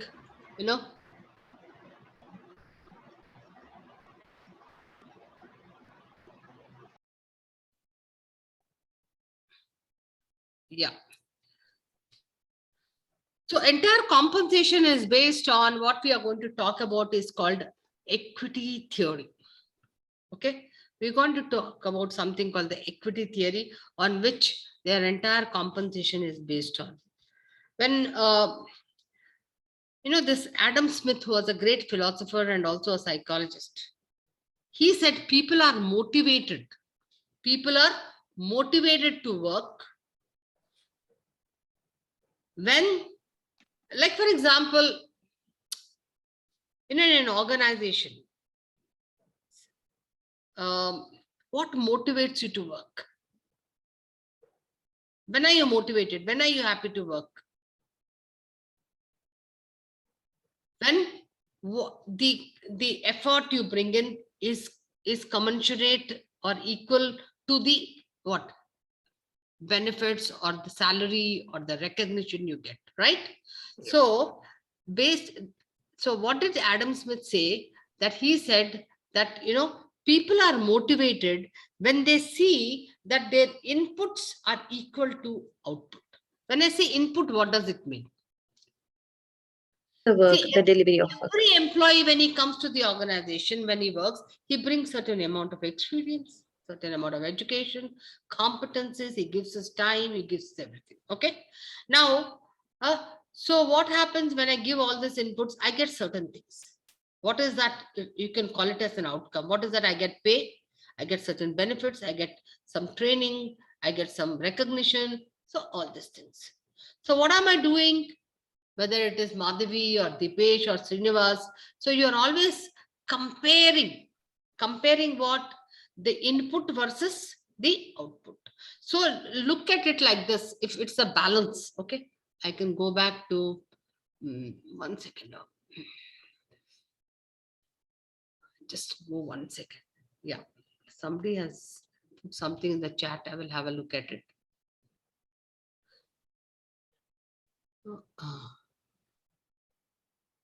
Say, for example, okay, so I'm just trying to draw a balance. Okay, so oh God.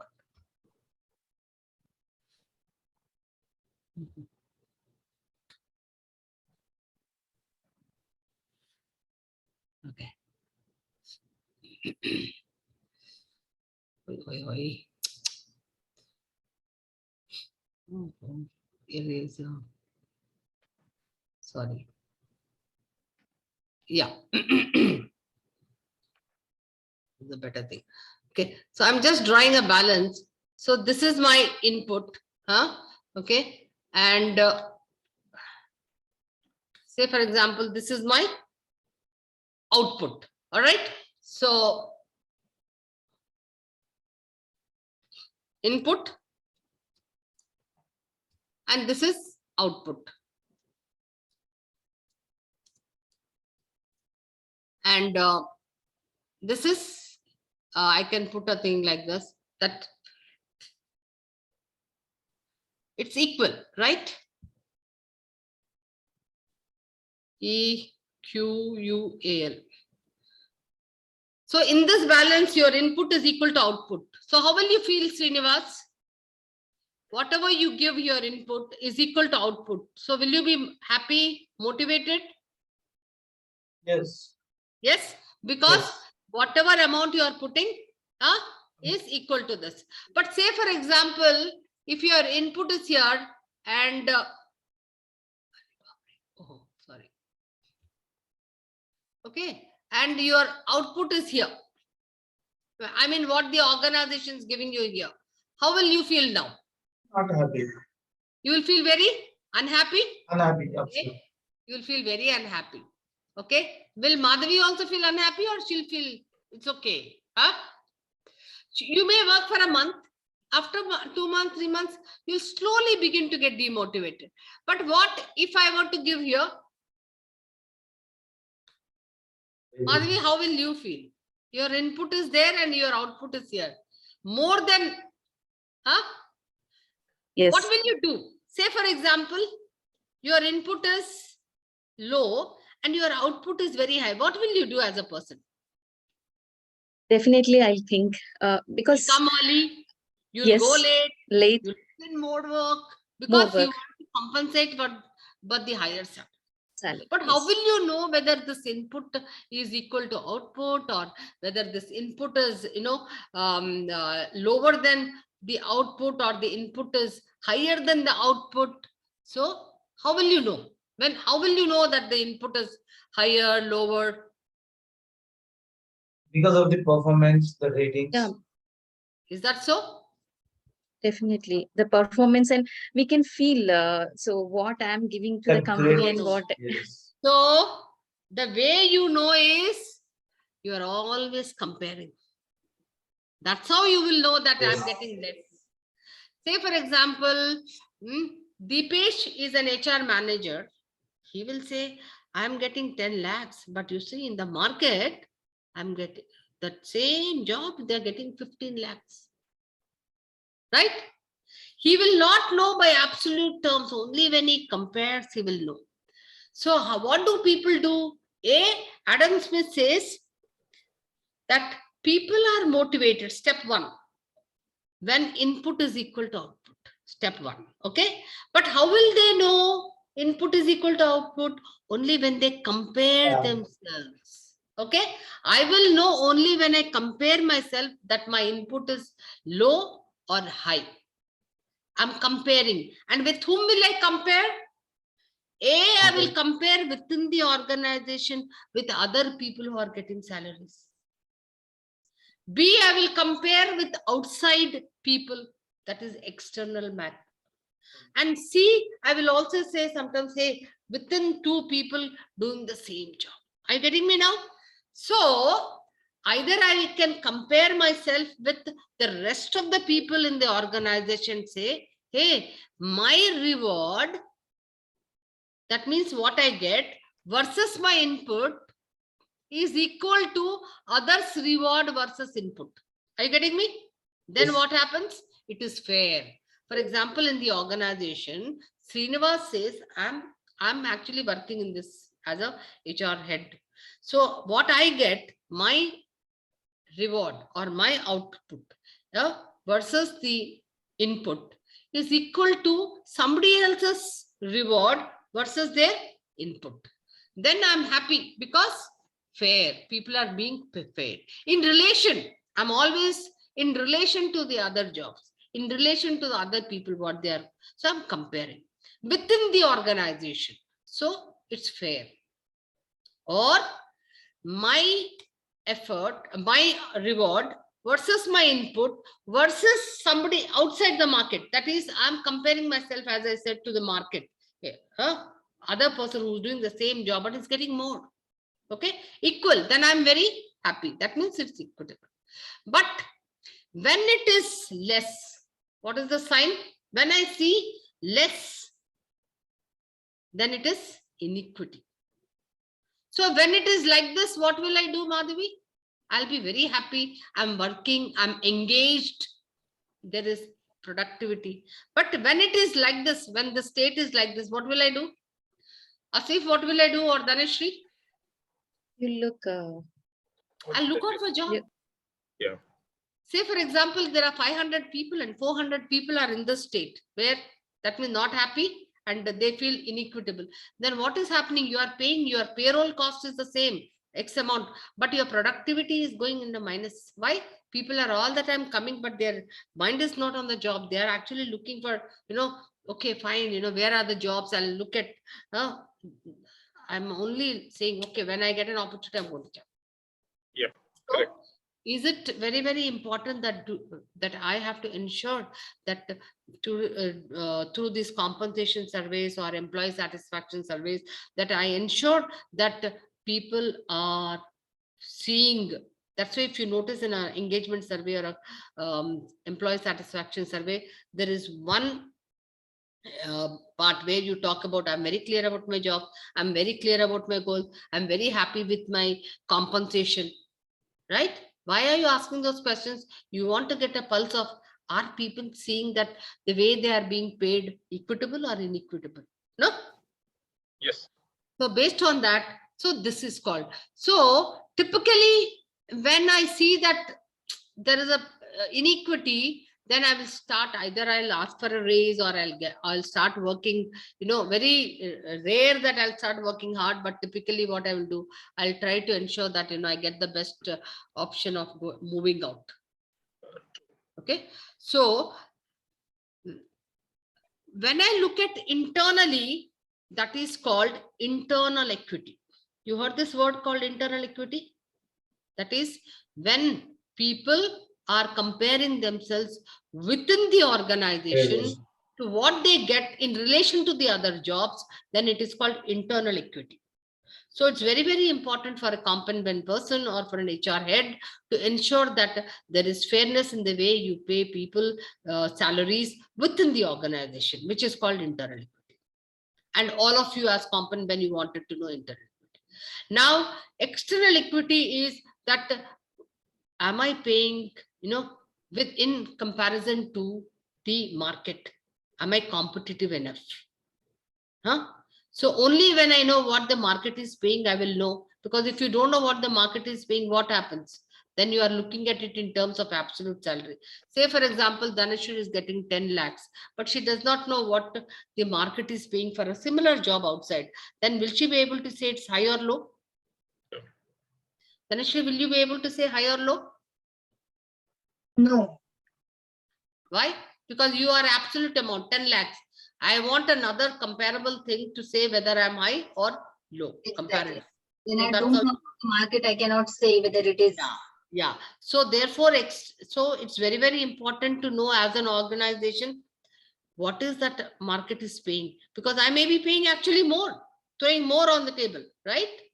So even if I'm not wanting to pay, at least I should know what is the market paying, so that I'm in a position to know where am I. What is individual equity? Individual equity is when two people, I said two, like I gave an example of this accountant. What is it? Accountants in the payroll.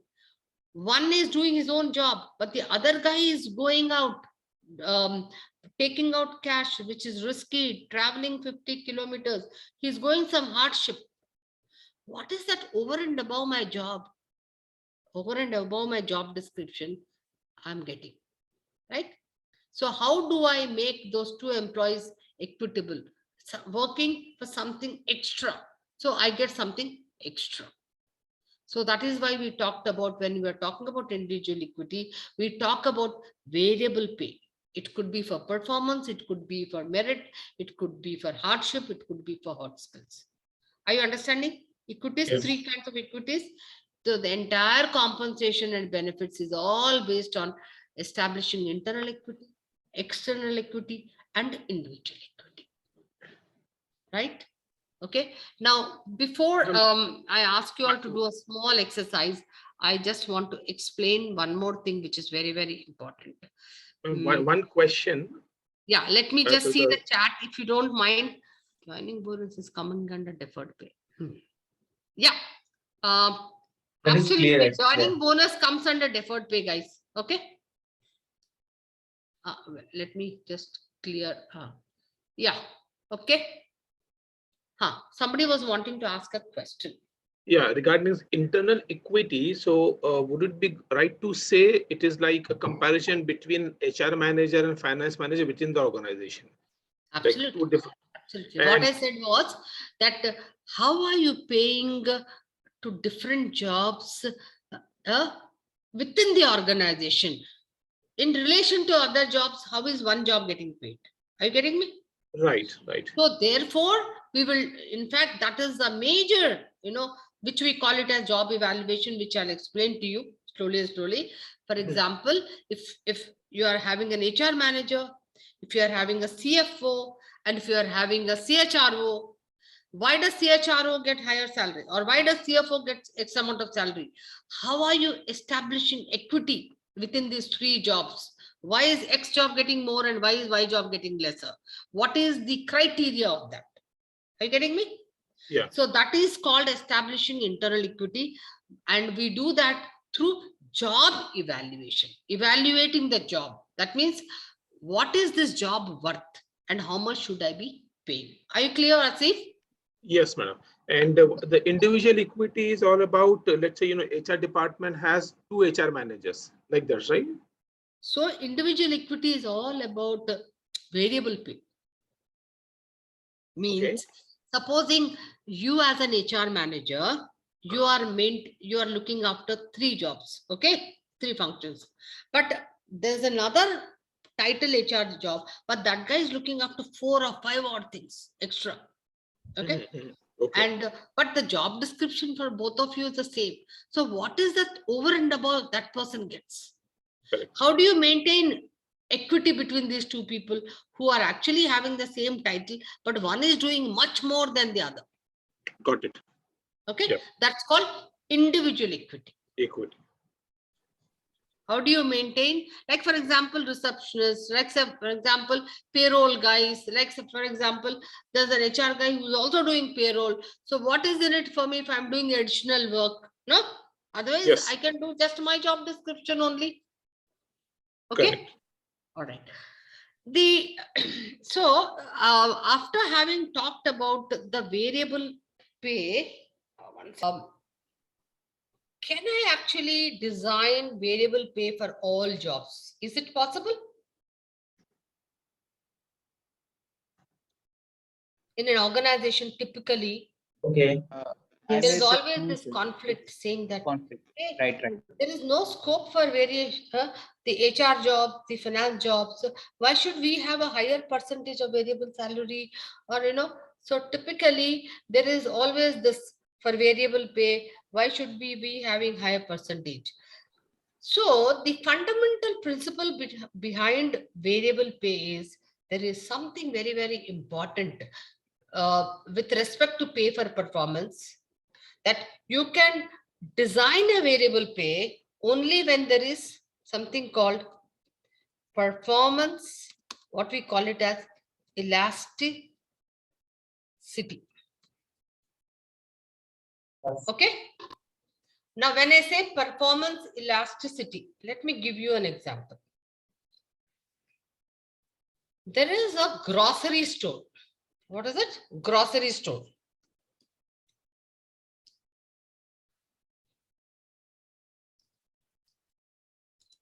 Okay. Something like, a very small store. You have a sales guy there. Okay. Now, it's a small store. Typically, he's able to, on an average, he will say at a minimum, say if he's able to sell 100 units, okay, min. And average performer is there. This is the average performer.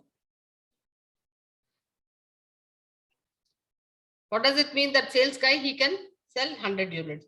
But a super performer at best can sell, say, for example, 150 units. Who I will talk about top performer.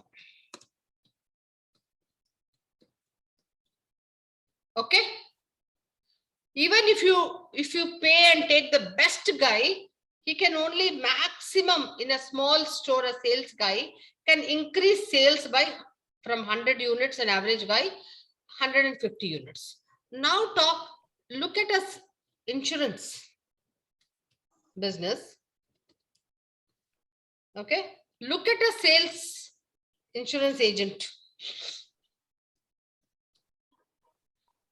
Now, an average guy, average sales guy can do, say, if 100, he can sell units.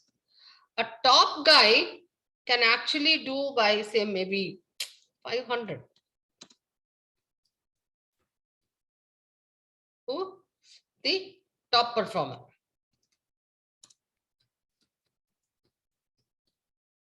What does it mean? In insurance business, a insurance agent who is very creative, innovative, okay, he can sell 500 units. But in a grocery store, a sales guy can only sell maximum 150 units. What does it mean? It means that the elasticity of performing the job does not have the elasticity to perform more. For example, an operation guy or a manufacturing on the shop, a production guy, he can perform more. But if I'm saying, say, for example, in the HR department or in the finance department, do they have performance elasticity to perform more? No. Wow. So, therefore, the variability factor has to be what? Dependent on the performance elasticity. To give you a very close, to make you understand better, even in the HR department, let us take two jobs. A payroll guy. What does a payroll guy do? There are some payroll people. Please tell me, what do you do, payroll guy? What is your metric? There are some payroll people. What is your metric? Handle the all employees compensation structure letters. Huh? Handling the all employees compensation Yeah, structure these are letters. responsibilities and processes. But if I have to evaluate your performance, what is your metric? What is your measure? 100% accurate. 100% accurate Exactly. Accuracy. No? accuracy. Okay. That means you should not have people help desk. Many people coming, you have not done this, you have not done that, my salary. Okay, accuracy. So your work is measured by accuracy. Accuracy. Now, typically, payroll is a job where you can have a software. Huh? Yes. You'll definitely have a software where you have to collect all the inputs and ensure that there is accuracy. Right. Okay. Even if you have the best of guys, at best he can do that. Now think of a recruiter.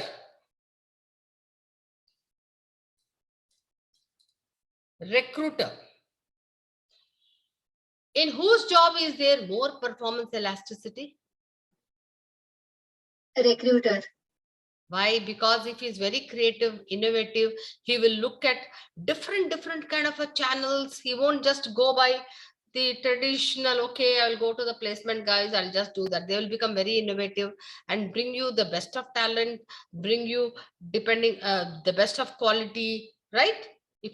So there is more elasticity. So if I have a higher variable pay or higher incentive for a recruiter and a lesser for a payroll guy, right? So whenever you are looking at variable pay, and especially for performance, you have to look at performance elasticity. Okay, guys?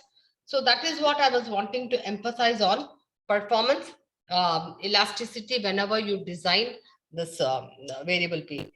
Now, what I want you all to do is quickly, you will be given, say, about 15 minutes.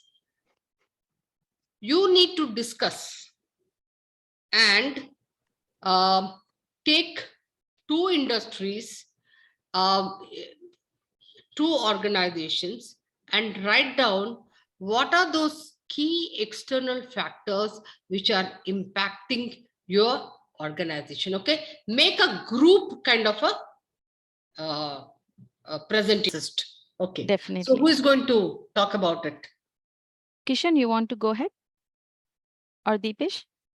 No, you should go with that. It's a Okay. certain note you have, that's why.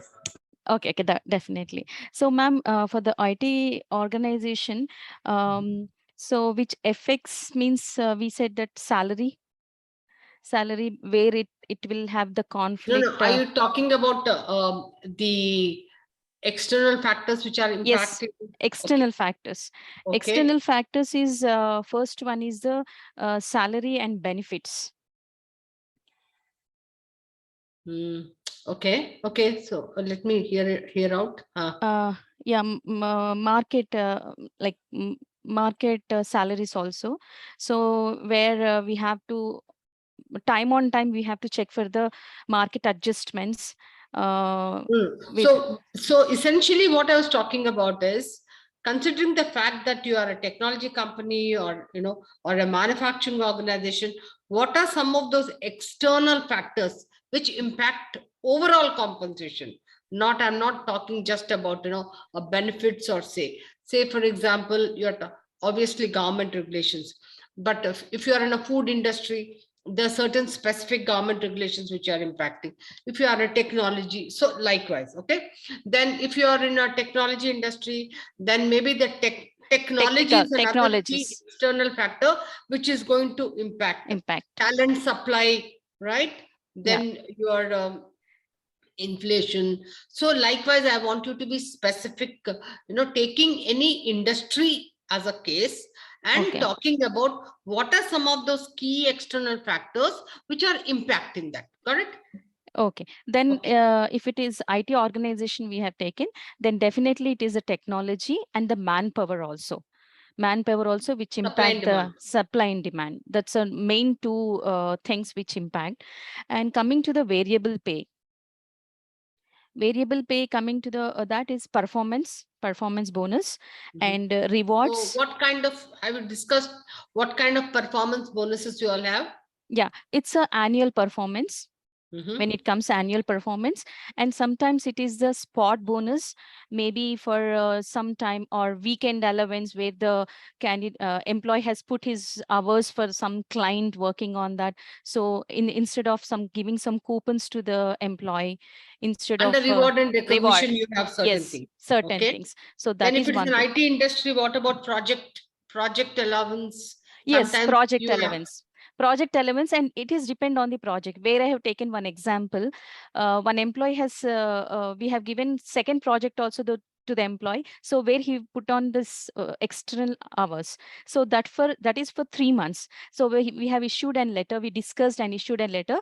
Apart from his base salary, we have given certain amount fixed for all these 3 months Okay. till he. So that is also one type of recognition award or performance, so whatever it is called. So So in that is one. technology industry, you also have, merit incentives. For example, upskilling. If you have new technologies, you also get certain kind of incentives. Definitely. So they have to perform, so there will be some interview will happen on that. So where the employee Right. upskill, then based on that it will be given to that as Yeah. a There's a performance. process wherein you will be Yes, certifying. Yes. Okay, fine. We recognize you for that. yes, All right. yes, yes. Okay. So Thank you, guys. Good work. Can we have the second group? Yes, madam. I'm going to present on behalf of my colleagues, Dhanashri and Srinivas. You So guys have we, something written up, or you're also yeah, it's on my okay. paper So right now. from I'm not. next assignments are going to be like tough. They are going to be on Excel sheets, and you would be doing more of regression and all that stuff. Okay. Sure, definitely. sure. Noted. All right. Okay. Yeah. So my colleagues are working in two different industries. One is working in manufacturing industry, Mm-hmm. and the external factor that is impacting their comp structure first is collective bargaining, because it is a glass industry, manufacturing industry based in India, and obviously the unions are there. So Okay. every now and then unions come and talk about revision of salary, variable pay. But that's one Mm-hmm. factor. And Mhm. second is contractual labors, right? So, a lot of changes that is happening, contractual labor from the government. And, based on the government regulations, we have to keep on, change the comp structure. That's one Absolutely. external factor. Demographic and socioeconomic factors. So this is basically manufacturing unit, this is based in Aurangabad, and Mhm. the talent is not readily available over there. So people from Mhm. different parts of India migrate to this location, and Mhm. keeping this factor also impact the comp structure. And again, demand and supply of labor. This is one factor.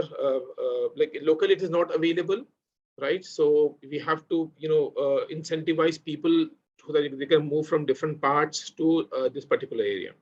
So Mhm. these are some Mhm. of the external factors, and they, these people are being paid variable pay. Overtime is the one of the variable that is being paid. Apart from Mhm. the travel allowance is also being paid, and retention bonus. This is for white collar people. So Mhm. primarily, I think maybe this is the remote area. Somebody's coming from Mumbai, so retain those people. This will be paid, and performance bonus will be there. This is for unskilled people. So based on the performance, they will be paid. Mhm. Apart from that, government regular statutory bonus is also being paid. Mhm. And there is one important allowance that is being paid to some of the employees. That's called hot end allowance. But this is for people What is who that? hot end allowance. Okay. Mhm. But in Okay, allowance, so in the production allowance. Okay. yes, Production allowance. Okay. Yeah, Mhm. the person who is working in hot area, they'll get that kind of allowance. Okay. Okay. Got it. Got it. that comes under hardship allowance. This is So all more about in terms of hardship, I can say, right? Yes, yes, yes. completely. It's hardship allowance. Mm. Like for And the sec example, in Tisco, you would get that blast furnace allowance because they had to work in that correct, big, huge furnaces. Okay. correct. Mm, So the second industry is BPO, business process outsourcing. And Mm-hmm. there are a couple of factors that impacts the structure.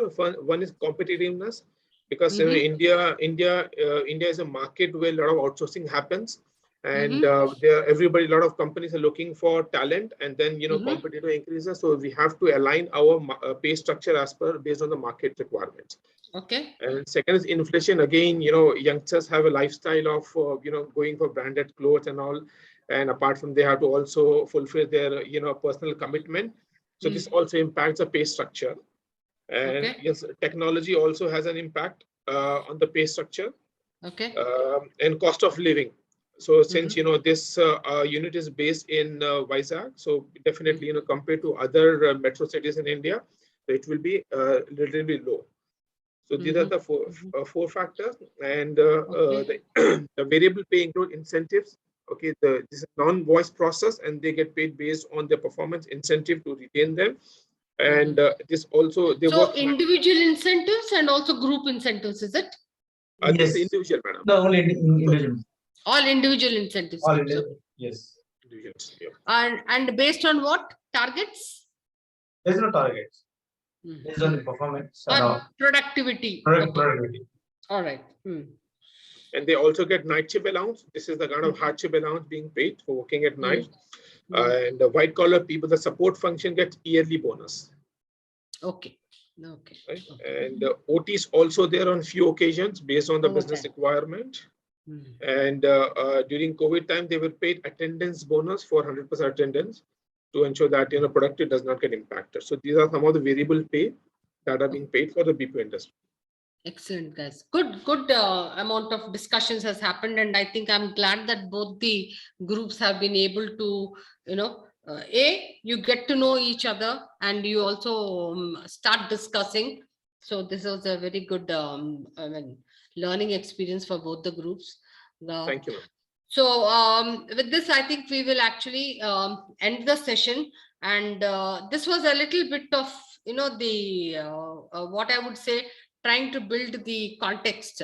So from the next session, it will be more analytical, more hands-on. It will be more with regard to, playing with data and doing the analysis. So I would request all of you to do your reading, because what happens when I'm talking about, a lot of concepts, if you have already read them and you can then quickly start doing with it, and then I will reduce my time of theory, and then you can actually do a lot more work, because we'll be doing job grading and point plan. And somebody Asif was saying, I want to become A and all that. Point Yeah. plan where you are going to do, regression. You're going to look at independent variable, dependent variables, calculate slope, calculate intercept, okay, using Excel. So it'll be very interesting. And how do you actually then predict salaries? All right. So I want you to do a little bit of reading of the second sessions, what Vilma is going to send you. Have some time, and then I will clarify. Okay. Sure. Thank you, ma'am. Thank Yeah. you. Okay, guys. Great having Bye. you all, and Thank take you, Thank care you, ma'am. ma'am. and have Same here, a ma'am. Thank you so Bye. much. Thank you Thank so you. much. Thank you. Thank you, everybody. Conversation. Bye bye. Thank bye. you. Bye. Bye. Take care. Bye. Bye.